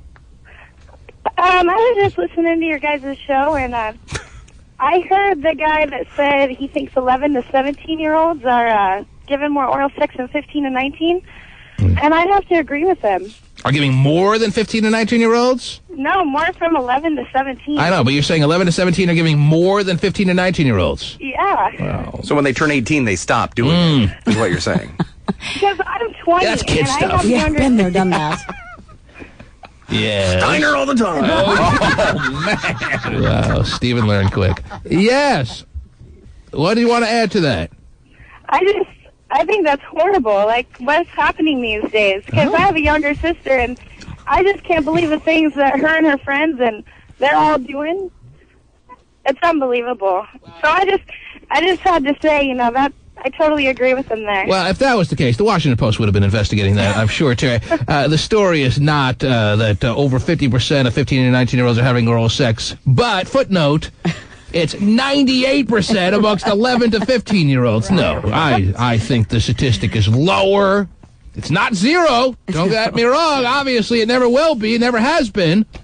Even back in the conservative days of the 60s, even 50s and 70s, whatever, it was never zero. Mm-hmm. But if we had to make like the Washington Post and do a quick little study, Terry, yep. And you know how thorough we are with our studies. Oh, sure. Yeah, we just pretty much speculate. Right. What percentage of 11 to 15-year-olds do you think are having oral sex? Now, the Washington Post made it very clear it's more than 50%, but obviously that implies less than 60%. Right. Amongst 15 and 19-year-olds. I would say a nice, solid 26%. Ooh. Maybe a little lower. Of 11 to what? I don't think it's higher than 25%. It's right in that range of 11 to 15-year-olds. I'm going to go lower. I would think it's probably lower, maybe like 15, 16%. Maybe even closer to 10, now that I think about it. I'm doing a lot of thinking real quick. Wow. Mm-hmm. It's amazing. But if it's 10% of 11 to 15-year-olds having oral sex, that's 1 out of 10. I did the math, that's right. Wow. And that may be more alarming to me. 10% of 11 to 15-year-olds having 15-year-olds. Right. Totally agree. I agree as well. Yeah. All right, so let me set the number at a nice solid 14%. Okay. Now, Terry, you want to go higher or lower amongst the 11 to 15-year-olds? Do you want to go higher? Higher. Do you want to go higher or lower? God, gosh. Then the 14%. What should I do? What? Pasty, help her out. Higher, Terry. Higher. Turtle wax costs more. Come on, higher, Terry. Go higher. Terry, if you get within 1%, you get both showcases. Now, oh gosh, the pressure's on. Terry, you've heard the audience's help. Do you want to go higher or lower than 11 to 15-year-olds having oral sex at a 14% clip? You want to go higher or lower? Well, you need some more help up here. I do. Come on, Terry. Higher. Come on, Terry. I think I want to actually go lower. You're going to lower? Yes. Terry Free has gone lower, and Stephen has popped another gasket. Yeah, you're right there, Stephen. I think he had a really good time playing that game there. Yeah. He just likes being part of the audience. Yeah, we have to dock your salary today. You're having too good a time, Stephen. All right. The T-Man. Power. Eric Powers. To the people. Q93. Hey, it's Eric Powers to the people. Listen this afternoon in the 5 o'clock traffic jam. You can win $100 and... Doctors are being urged to talk to overweight women who plan to get pregnant long before they conceive. That's because dieting during pregnancy is a no-no and can be harmful to the baby. Right. But being overweight can be harmful too. Oh, geez. Sounds like a catch-22 to me, Terry. Mm-hmm. You can't be dieting if you're planning on getting pregnant. Right. But you can't be overweight either. Yeah. Sounds like in the master plan of life, it was not intended for fat women to have kids. Okay. How else do you interpret that? Do you hear that? Well, Doctors have concluded that it's not healthy for a woman to be dieting while she's trying to conceive, for it can harm the child. Mm-hmm. And it's also not healthy for the child to have a overweight woman carrying him or her. Right. Wow. Moral of the story seems pretty clear. Obese women, stop having sex. Wow. Not in the cards. Not meant to be. Mm-hmm. No, can the husband be obese? Oh, dear. And try to conceive? I think it sounds like you're fine. You're in the clear. Okay. You're in. Well, they never said anything about you. Yes. It works though, because okay, let's start one from on the way. Oh, jeez. Yeah, Stephen is living proof. That's right. Let's start from the beginning and see if we missed anything here. Mm-hmm. Doctors are being urged to talk to overweight women who plan to get pregnant. They have to be urged to talk to overweight women. The doctors are like, oh, come on, really? Don't make us. Doctors are being urged to talk to overweight women who plan to get pregnant long before they conceive. That's because dieting during pregnancy is a no-no and can be harmful to the baby. See that? But being overweight can be harmful too. Mm-hmm. Gosh. Damned if you damned if you don't. That's right. Damned. Doctors say obesity increases a woman's risk of miscarriage as well as other serious and potentially deadly complications. Well, that sounds lovely. Yeah. Enjoy your day.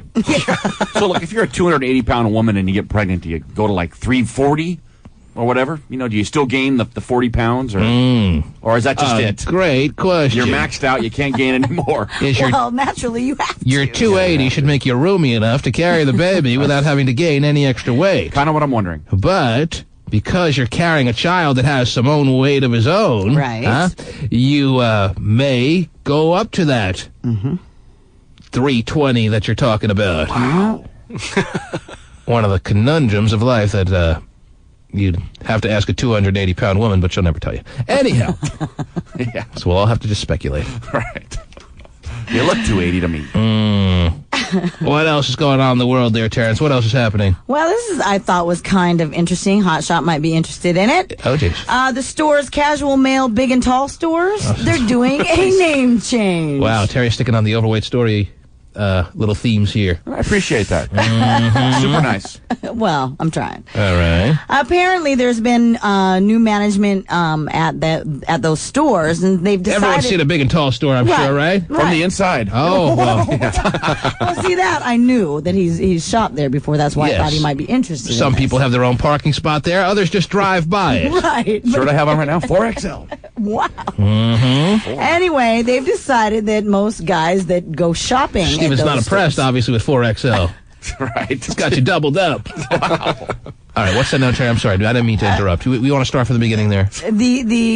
The chain store, Casual Male, Big and Tall stores have a new name change. Okay. That's what I'm telling you. Their new store name is going to be what? Casual Male XL. and they feel casual male XL is a more comfortable place for big and tall men to shop. Right. Then big and tall. Yes, because they feel that the name big and tall. I don't know if I want to shop at any place that has XL and big lights outside the store. Well, you don't need to shop there. Save it for us.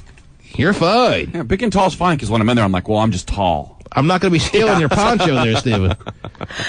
They say here, though, what's interesting, that the large-size clothing business, like the big and tall, is pulling in about $6 billion a year. So, big business. This country is loaded, obviously, Terry, with those that may be overweight or tall. Yeah. I'm sure. Terry, no one's surprised by the fact that these stores are cleaning up. Right. But it's interesting to me how extra sensitive these stores have to be, even to their male clientele. Oh, sure. Now, the women, Terry, women who are overweight, you got to be walking on eggshells. You got to be so delicate and talking about it, and I certainly have taken the cake in that regard. Yeah. But is it interesting, or is it not interesting, that you have to be apparently equally, or at least close to, as sensitive when you're dealing with male shoppers who may be overweight, to the point where this store now has to change their name to be courteous and sensitive to their shoppers? Steven, your thoughts? Oh, well, I'm just going to say a woman's not going in a store that has XL on the outside. I wouldn't think so. So why do they think that men would rather shop at a store that says, what is it again? It's called Casual Male XL. Casual Male XL as opposed to big and tall. It doesn't seem like either one is good. Right.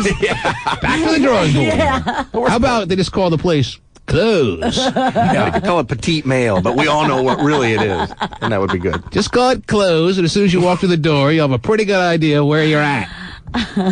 When you see the big buffet in the middle, you're going to know you're not really? at your Have a buffet? Oh, jeez. I don't know. Wow. Figured I've never been on the inside. The one I go to, it's like this little skinny girl helping me. It's like 100 pounds. I hate it. Mm-hmm. What do you want? I want a guy my size helping me. Going, oh, yeah, I've tried these pants on. They fit great. See, it's beautiful. Now that he's gay unemployed again, Terry. Oh, God, tell me he he's not feels calling very back. comfortable in chiming in on any subject that he feels he relates to. And obviously, this one is right up his alley. Yeah. Yes. Yes, gay. You know, I don't care what they call the store. They call it short and fat, whatever. Right, I just gay. need to find a store that has my size. Mm-hmm. Good luck, gay. What is You're your gonna have to size go now? to. You're gonna have to go to Sumo Wrestlers R Us. No, I've been finding stuff on eBay. That's the only place I've been That's where finding. you do your shopping for your fine wardrobe. Yeah. On eBay. And what do you type into the search little spot there? To Big and homo. Big and homo gay? Extra roomy in the anal area. Wow. How many X's are in front of the L? Oh, jeez. No, I type in 6XL. You're 6XL gay? Yeah. Well, wasn't it a situation where we had a little wager going that I would give you and your close friend, what's his name with the handlebar mustache? Chris, a trip to Las Vegas for two to be all cozy like if you were to get down to 225 by October? No. No. Is that day? That bet was if by my birthday I got to 225. Yes. You would give me $15,000. Oh, yeah, that's right. I forgot. It was more than just a trip to Vegas. Yeah, the Vegas trip is if I'm under 300 Right. by the Christmas show. I think I've never had safer money in my life than the $15,000 I offered Gay to be down at 225 by his birthday, which is what day, Gay? October 15th. October 15th. Yeah. What do you? Less than 30 days away. What are you weighing right now, Gay? Yeah, I don't know. I'd have to get on the scale. Well, wasn't there a counter a little bit where it was like if he was over 750 or something? Right. He'd also get he'd the get money, too, $15,000. right. So It's time to shift gears, my friend. Right. Are you closer to that? Or? Even for Gay, it's going to take a lot of Oreos to get him to 750 by October 15th. Yeah, that's not going to happen. Or maybe I'm underestimating him. I don't know. Could be. Not if you're buying it. All right. No. So what are you calling in for, Gay? You don't go out and shop anyway. That's all. I do if I can find clothes, but Right. it's really hard to find my size. So if you really found a great store that would cater to your needs, you would get in your fistering machine and go shopping? Yeah. He's not big and Please, tall. I He just has bought like. socks the other day. I actually went out and bought clothes. So it was socks. Okay. Wow, sucks. Well, it was a big day for you, I'm sure. I bought new underwear. I mean, come on. I can't find Well, clothes. that was long overdue. That was not overdue. I just got extra. Did you put that up on your profile for biggercity.com? But that I'm wearing fresh clean underwear now. I've got new underwear. Call now. Sold the old ones. Where the hell do you find underwear that fits? Wow. I don't know what's weird with my body's weird. I can wear an XL in underwear. Oh, my God. All right, you know what? You pulled up past your calves? I don't think that's true. Is it okay that is true. I'll come down there and show you. You're right. Is it okay if I disconnect you right now? No, I'll come down there and show you tomorrow. It'll have to be. No, don't challenge him to get all inspired to come down and show us that he fits in XL underwear. Yeah, you show us. He's challenging. That's tell you the what. man upstairs there. Well, don't blame the Lord, Terry. No, I'm talking about Steven. Oh, Steven. He's the man upstairs? Yeah. Okay. I guess he wants to, I'll tell you what. If Gay is so set on proving to us that he can fit into a pair of XL underwear, he'll have to do it down at Westlake Center tomorrow morning. Oh, wow. In front of a live crowd headed to work. So Steven needs to bring a pair of his underwear so that Gay can put it on. So what are you saying? Gay has some trick XL underwear? Maybe so. Because I can't really see. Terry, what else is going on in the world, one on please? each leg. I mean, it doesn't work that way. I'm begging you. What else is going on in the world, please? In Utah, they're looking to ban Zima and Smirnoff Ice from grocery stores because, according to the Attorney General there, he claims that they're too tempting of a drink to teenage girls. Teenage girls. Yes. Well, teenage girls aren't supposed to be allowed to be buying Zima Ice and Smirnoff anyway. Right, but, But underage drinkers. The checkout dudes at the 7-Eleven just can't resist the 15-year-old girls in Utah, huh? That's right. So the Attorney General has to step in. Yes. Seriously, though. Why do they have to set up a situation to stop teenage girls from buying alcohol? Well, aren't they supposed to be well-trained enough so these girls aren't able to buy alcohol? Well, I think those specific drinks taste really good, so it's they're like sweet. They're more apt to drink them. I know. Maybe that's their drink of choice, but they're not supposed to be able to buy it, period. But you can get your hands on alcohol. That's right, I said period. Yeah. Perverted 21-year-olds buying it for him. Just our luck it'll be on his tomorrow when he's putting on his underwear. Oh, jeez. That's what you've established here. Thanks a lot. Hey, you're welcome. Yeah. No way he fits into XL, though. I'm going to come down there tomorrow and show you guys that I can fit into a pair of XL underwear. Okay, you know what? The show's canceled. Everyone go home. Goodbye. Lord. You're on the air. I don't know what the hell's going on anymore. I got Terry telling me about laws being set up for people that can't even... It'll be breaking a law in itself. There's already a law set up. It's called underage drinking. I understand that, but when it does take place. Yeah, I understand. You're on the... Not really. You're on the air. Hello? Yes, sir. You've made it. Hi. Hey, I want to comment on that, on these teenagers, giving head. Yeah. Oh, just easy now. Easy, sir. I know we're all filled with Zima Ice, but we all got to calm down. Terry read a statistic earlier on, yes, that the Washington Post did a recent study, and over 50% of 15 to 19-year-olds are engaging in the sex of the oral variety. Yeah, of the oral variety. And now there's teenagers doing the escorting thing, which is even more disturbing. What's that now? Teenagers doing the escorting thing. You know teenagers that are doing the escort thing? Yeah. Do you have a website address? Easy. Stop it. I hope not. Research. No, Fascinated by this. Got to call the man's bluff. No, my little cousin who just went into high school. Yes. Was telling me, this was a couple of years ago, actually. Yeah. Was telling me how he knows a couple of girls that were, selling themselves. He knew a couple. Your cousin knew a couple of what? 13-year-old girls that were escorts? Yeah, they were, giving themselves some money. At like 13 years old? It's between 13 and 14 years old. Mm-hmm. Wow. Yeah, I mean, it's crazy. I'm sure it's out there, Terry. I just didn't know it was so close to home. It'll be a disease fest soon. Uh-huh. All right, well, there you go. Right in our backyard here, Terry. Yeah, I know. Where are you calling from, sir? I'm calling from Seattle. Hey, can I give a shout out? Of course you can give a shout out. This is what the show is built on.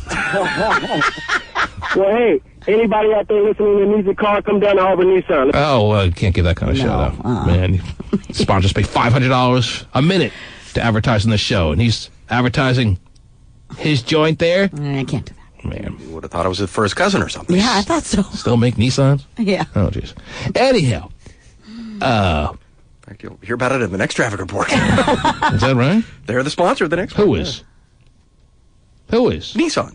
Which one? Is it Auburn? No, just regular Nissan. Oh. Just all around there you go. Nissan. I love Nissan. Well, that makes it more fitting then that the guy snuck that one in. Okay. So now I don't need to do the commercial. You pretty much know. Traffic sponsored by the last caller. The T-Man.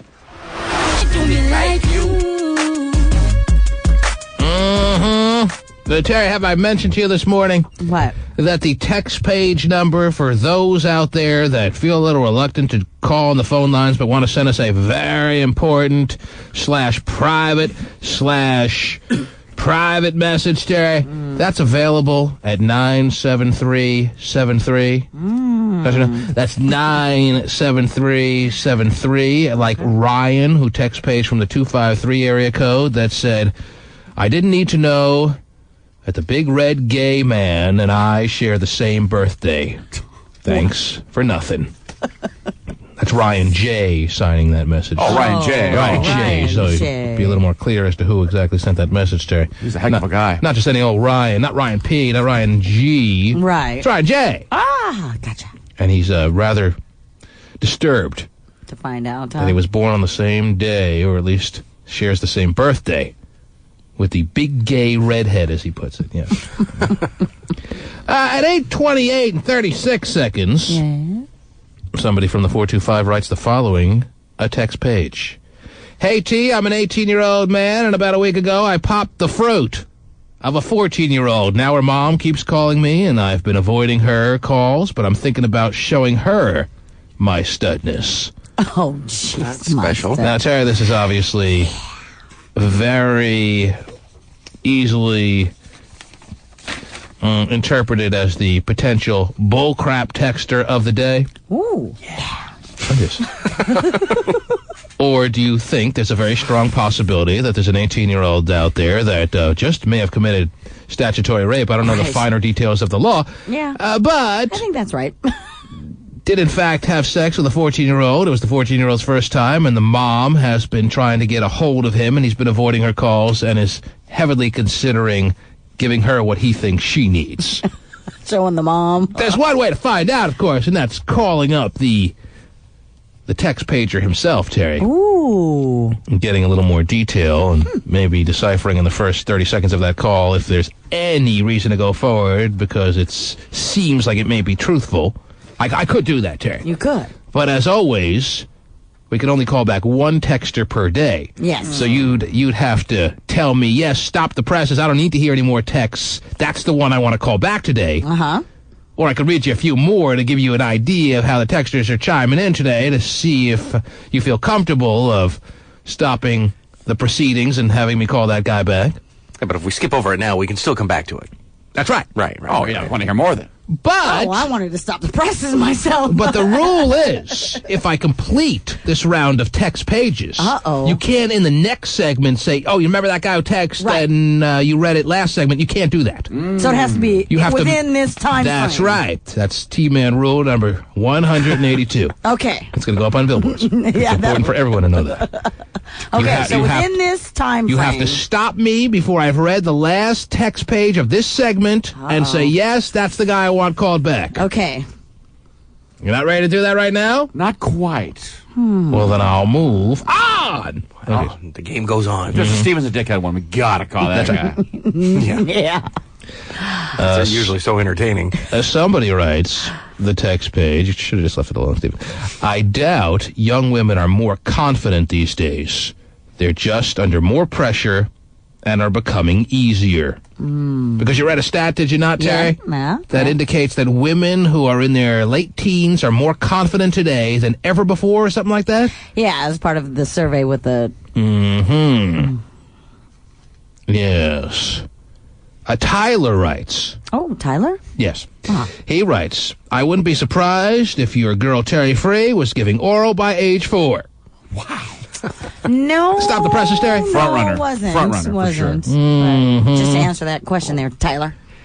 It's possible that he may have some information, though. Okay. Somebody writes, the text page, T-Man, they do a year and a day in prison because a year or less doesn't send you to prison. Oh. Giving us a little insight as far as the Lil Kim situation. Or the county, I guess, huh? Yes, the legal workings as far as the letter of the law there. I wondered why they gave Lil Kim a year and a day. Right. Wasn't a year good enough? That extra day is really going to reform her? Right. And this person seems like they know what they're talking about, but we're very gullible. Let's see. What else do we have here as we wind down this portion of text pages? He said alerting them before they... Oh, geez. Terry's whatting. So we actually have 2 that are potential callbacks. Oh, geez. Well, I only see one as the major standout. Yeah, I got to know what that guy's line. But anyway, let me see if there's any other interesting ones here. If there's none, you can be out of time here. Somebody writes. I'm going to go with this one. Okay. Somebody writes. I haven't even read this one yet. I played all the sex games, and my mom was very open about sex as I was growing up. I didn't have it until I was 20. Oh. And I've been with 2 people since then. Oh, very good. Obviously indicating that these early or these premature, as one might see it, sex games going on in the garages of our neighborhoods, Terry, doesn't necessarily lead to unwanted pregnancies by age 13. Right, gotcha. Mm-hmm. Can we stop the presses and go back to... Terry's getting nervous. Oh, yeah. I am. I know you have pages of them, but... I'm just on the second page here, Terry. I know, but sometimes, they're not... You don't read them all, so... All right. I'll stop the presses. If Terry says stop the presses, I'm stopping the presses, man. Terry's in charge. Yeah. See how it works around here. It's Terry's show. Let's see. Terry has mud flips, not calling her back, it looks like. A little dialing music, if you will, Steven. Oh, sure. Yes. Wizard Sleeve doesn't get a call back either.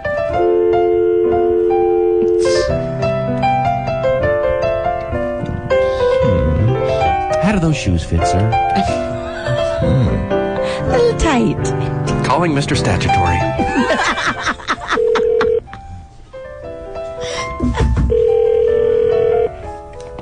Hello? Hey there, how are you? I'm calling on behalf of the T-Man in the Morning Show. I would be the T-Man, and we received a text page from you indicating in graphic detail some of your activities over the past week. Would you like to discuss that on the air with us? Yeah, no problem. Yes, I'll read your text page as you wrote it, and any comments or anything that you like to fill in the blanks, it seems like you already done that, I think you did, would be much appreciated. The text page came in at 8:28 and 36 seconds, and it says, "Hey T, ... I'm 18, and about a week ago, I popped the fruit." Not being specific on which fruit, Terry. It could have been a banana for a winner. I popped the fruit. Oh, it could have been. I popped the fruit of a 14-year-old. Now her mom keeps calling me, and I've been avoiding those calls, but I'm thinking about showing her my studness. Based on your giggles, is there any reason to believe, Terry, that there is nothing but 100% truthfulness to this text page? Terry Free, by the way, demanded. She stopped the presses. She wooed to make sure that you were called, sir. Now, do you want to give us your name? You want to remain anonymous? You want to use a fake name? What do you want to do here? No, my name is Mikey. His name is Mikey. And he's proud of it. And Mikey liked it, Terry. Yes, he did. Really did anything. He's got a lot of studliness to show. Easy now, Terry. What can you tell us that you weren't able to text page, Mikey? About everything that was there is about true. Everything there is true. Yo. So this 14-year-old girl and you got together. How did it all come together there, Mikey? So you were able to I'm not really make it sure happen. how it all came together, but it happened. It happened. She told me she was 15, though. She told. Oh, so you're in the clear. Still not in the clear, but. All right, Mikey. So where did you guys make this wonderful magic happen? Wonderful magic. At my dad's house. At your dad's house? Yeah. In my 13-year-old brother's room. In your 13-year-old brother's room. Was your 13-year-old brother... Oh, never mind. He was obviously away, or what? He was there, not in the room, though. Mm-hmm. Yeah. And how long did this fun-filled escapade happen? How long were you in your brother's room? 45 minutes. 45 minutes. And this girl whose fruit you supposedly popped, did she thank you? Did she seem horrified? What was her reaction after the 45 minutes of unbelievable joy and fun? What was her reaction after it was all said and done? Oh, she said something about awesome. Awesome was her word. Yeah. Awesome. Wow. And since then, her mom's been blowing up your cell phone or what? Yeah, last night she called too. How many times? About 3 times last night. 3 times, and every time she calls, you've been uninterested in picking up the phone. Pretty much, yeah. I called and left her a message last night, though. What was the message you left for the mom that's been trying to get a hold of you? Well, her mom said... You can't say that word, Mikey. You're going to have to keep it clean. Oh, I'm sorry. I know you're all just overwhelmed with excitement based on what you've been able to accomplish over the past couple of weeks, but you're going to have to keep it in check as far as your choice of words. All right, no problem. Yes. Go ahead, Mikey. Now tell us. The rest of it is clean enough to air. That's what's shocking to me. Tell us what you left on your friends that you were able to do things to her fruit. Mom's voicemail. What'd you say? I didn't really say much about her mom, really. I just told her that couldn't happen, you know. I mean, she wants me really bad. But what you believe the mom? You believe the mom wants you? Oh, I know she wants me. Is the mom specific as saying, "Hey, I heard from my daughter that you are awesome, and I want you bad"? You're not at all concerned that the mom is horrified that her daughter had sex with you and wants to talk to you about that? You don't think it's anything about that? You just think the mom wants her turn? Oh yeah, she wants me, dude. And the messages she's left have indicated that to you, or you're just guessing this? I'm not guessing. It's an educated guess. What do they say? And what are you saying it's your educated guess? What is it based on? Tell me about this education. Well, her mother, or her son came back from the Army, and he went and called me, and he told me a couple of things, and I don't know, dude. But I do have somebody here that can verify my story, you know. Well, we don't need that just yet. I'm not necessarily doubting that he had sex with a 14, 15-year-old, whatever it was, Terry. And I'm not doubting that he believes that the mom wants him. How old's the mom? I honestly don't know, but she's kind of fat. Mm-hmm. Does the mom know for sure? Are you 100% sure that she knows that you had sex with her daughter? I don't know if she knows about that. I hope not, because I don't know. She might, you know. So it may be just coincidental that she's calling you wanting sex from you, and she knows nothing about the fact that you had sex with her daughter. That's a possibility. Well, do you think it's better than 50% chance that she knows you had sex with her daughter? Or you don't think it's a really good shot that she knows? I really don't think she knows, because I think I'd be in jail or something like that if she knew. Well, maybe that's why she's starting the phone calls with you. Maybe she's starting to get the ball rolling on starting to at least get you scared about that prospect. You don't think that's a possibility? You just think she wants you? Oh, she wants me, man. That's how that is. She wants me. Yeah. See, I keep asking him for like what specifically she says to indicate that she but he cannot come up with it. He can't. He doesn't give me anything at all. Well, the Army brother told him, Terry. Oh, the Army brother. Oh yeah. Oh, my mom wants it bad, dude. When meth addicts have sex. Okay. Sir, since there seems to be this running flirtation between you and the mom, would you like us to call her and see where we can get, or what? I don't have her number. I can call you back with the Well, number. she's been calling you like almost every day the past 2 weeks, and you don't have her number? Called her yesterday. You left a message for her. Yeah, I don't have it memorized. It's on my cell phone, though. Well, where's your cell phone? He's on in my hand. Well, you can scroll. All right, well, hang on the line. Okay. We'll put you on hold with the pastiest of Daves. All right. And we'll see where we can get as far as getting that number, Terry. All righty. Because this guy's convinced. Yeah. And if the mom is so desperate to want to have sex with him, we should be able to make her wish come true, right, Terry? Oh, sure. I mean, I am the real T-Man Claus. You are. That is for sure. See, Terry hates this guy because she's going to have a 14-year-old daughter very soon. Right. Worried she's going to be picked off by an 18-year-old. Everybody should hate this guy. Absolutely. Everyone should hate this guy, Steve? Yes. Yes. All right. Give us your editorial comments as to why that's the case. Well, I mean, he seems harmless enough. He's a predator. Oh, just a little bit, yeah. Do you really think this guy's harmful?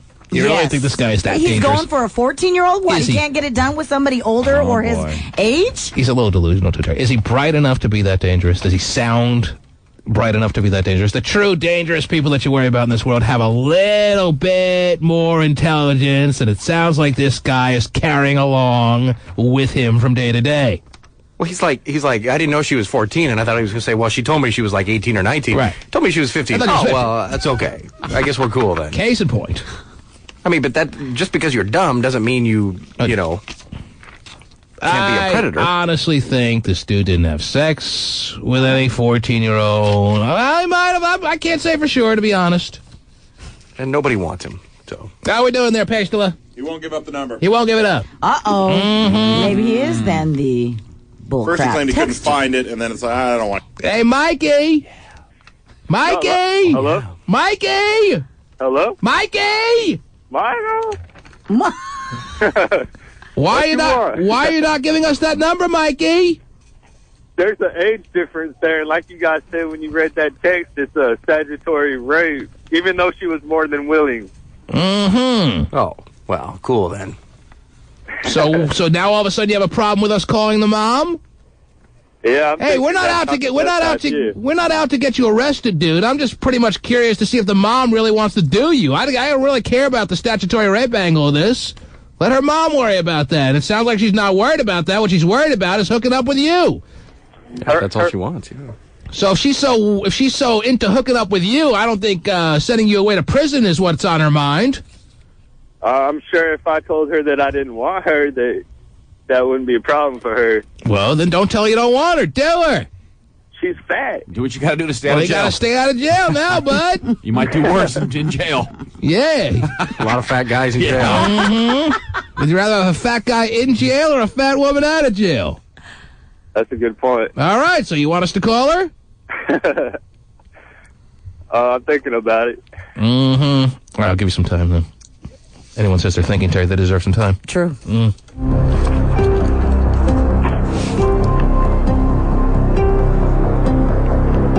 Something tells me Mikey's going to need some extending thinking time, Terry. I think so. Do we have the day's worth of thinking music? I know. All right, Mikey, time's up. What's the deal?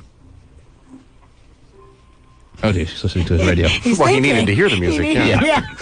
Mikey, where are you right now? You at work? Mikey? Oh, Mikey hung up the phone, too. Oh, Mikey. Leaving a last bit of evidence that what we just witnessed could possibly have been the bullcrap texter of the day. Or... Yeah. Oh, geez. Or... just truly... a meth addict who was very concerned about going to prison. Yeah. Because he did have sex with a 14-year-old girl. Right. And does think the mom wants him, which all may be true. Could be. Which makes me a little jealous of him. Wow. I mean, how fat is the mom? I mean, there's fat and there's fat. He didn't say that she was like obese, and it wasn't like, oh man, she's really fat. It was like she's kind of fat. Oh, she's PHAT. Call Mikey back. Mikey can't get away with that easily. Come on there, Mikey. Yeah, we have your number, Mikey. I'll call you more than a mom, dude. Trust me on that. Once you go fat, you never go back. Speak for yourself there. My wife's motto. That's what you hope. Yeah, she has no choice now. That's a good excuse. Well, now I just need to stay fat. Everyone's got a choice, Terry. Hello? Mikey! Well, this isn't Mikey. This is the guy he works with. What do you guys do? We do heating. Oh. Yeah, I bet. Sounds like you're good at it, dude. But what happened to Mikey? Doesn't want to pick up the phone now? He's afraid of talking to the mom. He's afraid of talking to the mom. Yeah. Yes. Just a second ago, the mom wanted to do him so bad. That's What's happened here? Well, yeah, but I think that he told him that he was 17. Does the mom want to do you too? No, I saw her. She is pretty fat though. Oh, geez. She is. No, I know he was with a 14-year-old. I don't know about the whole mom phone call thing. I haven't heard any of those. But you can verify that Mikey did, which is a feat in itself, Terry, have a woman or a young girl who was interested in having sex with him. Oh yeah, he's sick. That in itself is amazing to me, Terry. That Mikey, the giggler, loser-sounding guy, had someone out there on this planet, be it the fact that she was underage, but still, she was giving him the green light to have sex with her. Man, times seem a lot easier than they were in my day, when I was 17. He had to manipulate a little girl to do it, of course. But. Manipulate, what do you mean by manipulate? What are you suggesting he did? Oh, I don't know. Come on, you'll feel better if you tell us. He had to do something. All right, we'll go work on the heating. All right, we will. I'll rent you Lizzie McGuire if you just do this. I'll take you to Hillary Duff. That would work for anyone, including me, Stephen. What time when, Stephen? When? Lizzie McGuire. Hey. Stephen's got all the tricks. Yeah. Stephen knows all the little teen chick flicks, too, right? Yeah. Lizzie McGuire, is that a movie? I think so. It's a TV show. And she did a movie. Who's she? That's Hillary Duff. Hillary Duff. Oh, Hillary She was Duff. Lizzie Yeah. I McGuire. like Hillary Duff. She's pretty hot. Yeah. Got a good little And she'll album, be right? 18 this month, I believe. She's going to be at the Piaf Fair on Sunday, right? Wow, yeah, so. Yeah, Yes. baby. Front row right here. Hey. Yeah. Nice to see you, Hillary. You come here often? The T-Man. Power.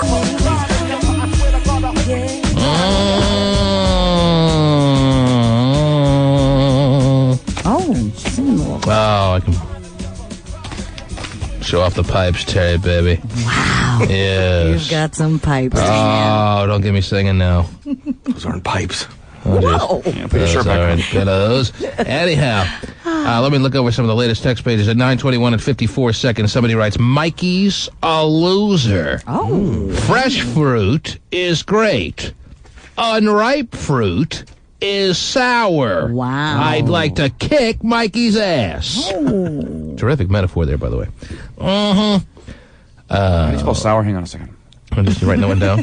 Yeah. Fresh fruit. Oh, okay, got it. Is great, and this person puts an exclamation point after that. Unripe fruit is sour. Got it. And another exclamation point there. Mm-hmm. Oh, okay, hang on. I'd like to kick Mikey's ass! Exclamation don't point. forget that. 9, 19, and 15 seconds. That 18-year-old is a queer. He's proud that he pulled a 14-year-old. I'm a chick, and I'll pull more women than you. Pull a 30-year-old with a job that drives, and we'll be impressed.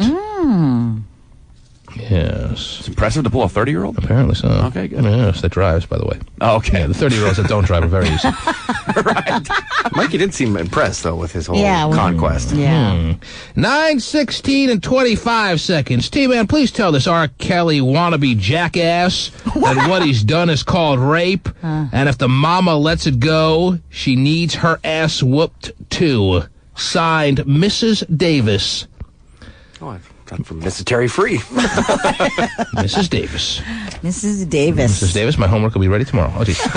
Let's see. At 9, 13, and 24 seconds, Mikey needs to be shot. Oh. He's obviously a sick bastard. Oh, I second People are that. filled with rage. Yeah, as they should. Apparently, Mikey's call set off a lot of tempers that are flaring in our listening audience. 9, 12, and 23 seconds, somebody writes, Mikey is full of crap. Oh. No girl describes her first time as awesome. I know. That's what Mikey did say, by the way. Oh, Yeah, she said he it was did. awesome? Yeah, I know. That sounded a little weird. Yes. Well, because she was with him, probably. Oh, this 9, 11, and 13 seconds. If that was my 14-year-old, Mickey's ass would be in jail so damn fast. Well, I spell it with a C-K. Poor guy named Mickey in jail for nothing. Apparently, Mickey has been wrongfully accused. Wrong place, wrong time, wrong spelling. Oh, jeez. At 9, 11, and 3 seconds, I'm 19 years old, and I'm wondering, how wrong do you think it would be to have sex with a 15-year-old? Well, on the wrong scale, I'd give it a nice solid 7 there, Terry. Oh, okay. Yes, a nice solid 7, Stephen. You agree with that? Well, I'm going to go higher. Oh, jeez. Well, I mean, I reserved the 9s and the 10s for murder, like World Trade Center. That's a 10. Oh, Probably a 10. definitely. All right, a nice solid 6 or 7. On the wrong scale, Stephen. Well, I mean, you can't put things in relative terms like that. Well, I just did. That's what a scale is. Scales are 4. To simplify. Now, where do you put this on the wrong scale? Very wrong. Oh, jeez. On my scale, it is very wrong. A 9. A 9. Wow. World Trade Center, 22. Well, the scale goes to 10, Stephen. Not on my scale. Stephen's just really uncomfortable with scales. Right. In general. He runs from Stephen them. wants to stay away from scales the rest of his life. Yes. Okay, let's see here. 9:08 and 35 seconds, somebody writes, I don't know why people give Terry such a hard time. I think she is great. Next. Oh, thank That's nice. you. At 9:08 and 27 seconds, somebody writes, I'm a MILF, and I'm looking for someone to be my sugar daddy. Yeah, I don't think sugar daddies are looking for MILFs, though, Terry. Right. For a nice, slinky 19-year-old. Yeah. Mm-hmm. As long as they're legal. Man. MILF. I like MILFs, though, by the way. Yeah? I ain't giving her no money. Right. Her baby's daddy doesn't even want a MILF. Right. That's the point. Should we give her a call, Terry? Oh, yeah. Oh, boy. How much of a MILF she really is? Sure. Explain to her the definition of sugar daddy, maybe. Yeah. Maybe so. Every time I hear Eric Power's voice, it sounds like Dirty Harry. Oh, jeez. Whoa, right, never mind. leave that one alone. I saw that too ago. It does sound like that, though. Oh, jeez. Steven, you know. Oh, why my voice sounds this way? Dirty Harry's in here right now. 9:07 and 29 seconds. Is gay really jobless? Or are you playing a damn Best of T-Man show? I know, We have played a number of Best of T-Man shows recently, ladies and gentlemen, and I apologize for coming down with mono. You're very sick. I was very sick. But you're coming back around. I'm getting there. Just not quite at 68 yet. Despite you all, I may take another day to recover. What's the temperature at, Terry? I said we're not quite at 68 What yet. is it at in the studio? 69, isn't it? Oh, jeez. Oh. Well, for the past, how long have we been doing the show? The temperature has always been at 68 in the studio. Right, always. Okay. Now, when it gets down to 68, you'll know I'm at 100%, Terry. Yes, I know that, and I'm anticipating that. Mm-hmm. I'm actually a little chilly, so I don't think we're there yet. Let's see. Well, we've come down from 72. Mm-hmm. This person is probably the most on-point texter of the day, and maybe for all time, Terry. 9:05 and 8 seconds, somebody writes, "Don't argue with the T-Man. He knows all. Damn it." Damn it? Yep, it says it right there. Oh, damn it. Don't argue with the T-Man. He knows all. Damn it. Mm-hmm. Call him back and give him $100,000 or what? The burning bush has spoken. That's all it took. I would have said that years ago. 9:04 and 35 seconds. Somebody writes, "I pooped Terry's cherry." Wow. He pooped my cherry. It's not easy to text page. Quick second there, Terry. That sounds really hot. Actually, the only reason I read that text page is because it says pooped. Hey, Terry, come here. Right. If they spelled it right, it would have never made it on the air. Mm-hmm. Let's call the MILF. Oh, wait, who's on the hotline? Anyone for? Mm-hmm. Ham Sandwich Man? Wow. I can't give him his rightful amount of time here. We're running out of... All right, I'll get him on real quick. No MILF. Gotta call the MILF, Terry. He was born in the bayou. Eating a ham sandwich. With a golden spoon. With golden teeth. I think romantic is just sitting down and what a like this. He's a guy looking for Miss Do-Right. And in the meantime, f***ing everybody inside. Yeah. He's high on life. And probably something else, too. And now, the most romantic man in the land. Just chilling. He's the ham sandwich guy. I say, wow! Whoa, now.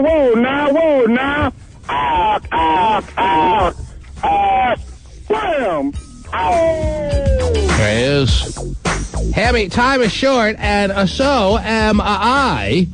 Well, T-Man, I'm fresh out the shower. I got on my size 10.5. I did not locate any bust downs last night, so there was no boom bam. Thank you, ma'am. And today is Tuesday, and if I can't run across nothing else today, T to the man, hopefully I can run across some type of barbecue today. Well, I'll tell you what, the ham... Me too. No kidding. Ladies and gentlemen, the Ham Sandwich Man is starting to get a little bit backed up, and he wants to let you know that he's going to be walking about town in the area of...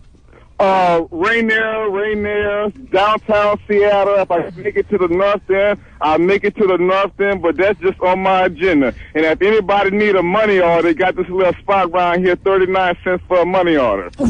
He's got bargains, Terry. He's going to make the rounds today, it sounds like. The Ham Sandwich Man is going to start his journey of the day in what area? In the Rainier area? Yes. Around the Rainier Martin Luther King area. This is where the jump off is about to jump off at early this morning. There you go, ladies. There you have it. The man is freshly showered, and he is ready to bump in to you. Yeah, be the boom bam thank you ma'am girl. Have a great ham sandwich day. You know, Terry, he's calling back for the third time this morning. And gosh. I hope this is not going to be a developing pattern now that he's unemployed again. And you know, when he told us earlier on the show that he's unemployed again, I was actually thinking to myself, I wonder if people out there are going to think this is a Best of T-Man show. Because we've been here before. Yeah. So here he is, third time this morning, and freshly unshowered. Still in his... And who knows, now that he's unemployed, who knows when the next shower is scheduled for, Terry. Somebody call Guinness. He's breaking the record. Yeah, he's even laughing about that. He knows it's true. Yes, gay. I was just calling everybody to say, have a great gay day. All right, there you go. That's what we needed. How did he get happy all of a sudden? Yeah, why are you happy? Why are you your most happiest sounding when you have just recently been told that your services are no longer needed at a place of employment that you were counting on for, like, money, you know how that works, gay? You get paid? I mean, it's 2002. How are you going to do it? Because now you're going to sit here and watch Oprah and collect my unemployment check. What do you think? Oprah, it's a new show. You should check it out, Terry. With a new set. All right. Brandy said I just saw part of it. Okay. Well, I thought you were planning on, like, moving out on your own, too. No, see, Terry, I was trying to pretend I was the best team. I have to look for another job. Best of team, kind of thing. All right. Gay. Yes, sir. Are you up to 240 pounds yet? Right. What? All right, never mind. It's a bad idea. I can't even remember when I weighed 240 Yeah, that was the whole point. All right, thanks for the call. We'll see you at the buffet later. Yeah, it's not a Best of Team, man. We're live. It's 2005 somewhere in September. Right? September? Yeah. Yes. The 20th, actually. And now I don't have time to call the MILF. No, come on. I got to make time Squeeze for the MILF. in the MILF. Oh, squeeze in the MILF, baby. We'll call her at 10:05. You insist. It'd be really funny to throw people out. Play this show tomorrow. That is. Best of. Yeah. Day off. That's really all I needed to tell you people. What's your name? Gay being unemployed, I got my little buffet buddy back. Oh, it is. It's not bad good. for me. Not good for you. No. Bad. Your arteries are crying. Thanks for taking me to the buffet, though. Wow. The MILF sounds like she's not going to pick up her phone. Ooh. A bad MILF move. Yeah. Bad MILF. Move. Come on, MILF A. MILF and cookies? MILF A. This is Allison. Just leave a message. Leave a voice message, press 1, or just wait for the tone. To send a numeric page, press 2 now. I don't know. You don't sound hot enough. Did I hear a beep? Was there a beep? I don't think there was. Well, anyway, you don't sound hot enough. Oh, just thank you, Stu. You don't. She sounds like she's 18. You can't be a MILF just because you have a kid at 18. All right.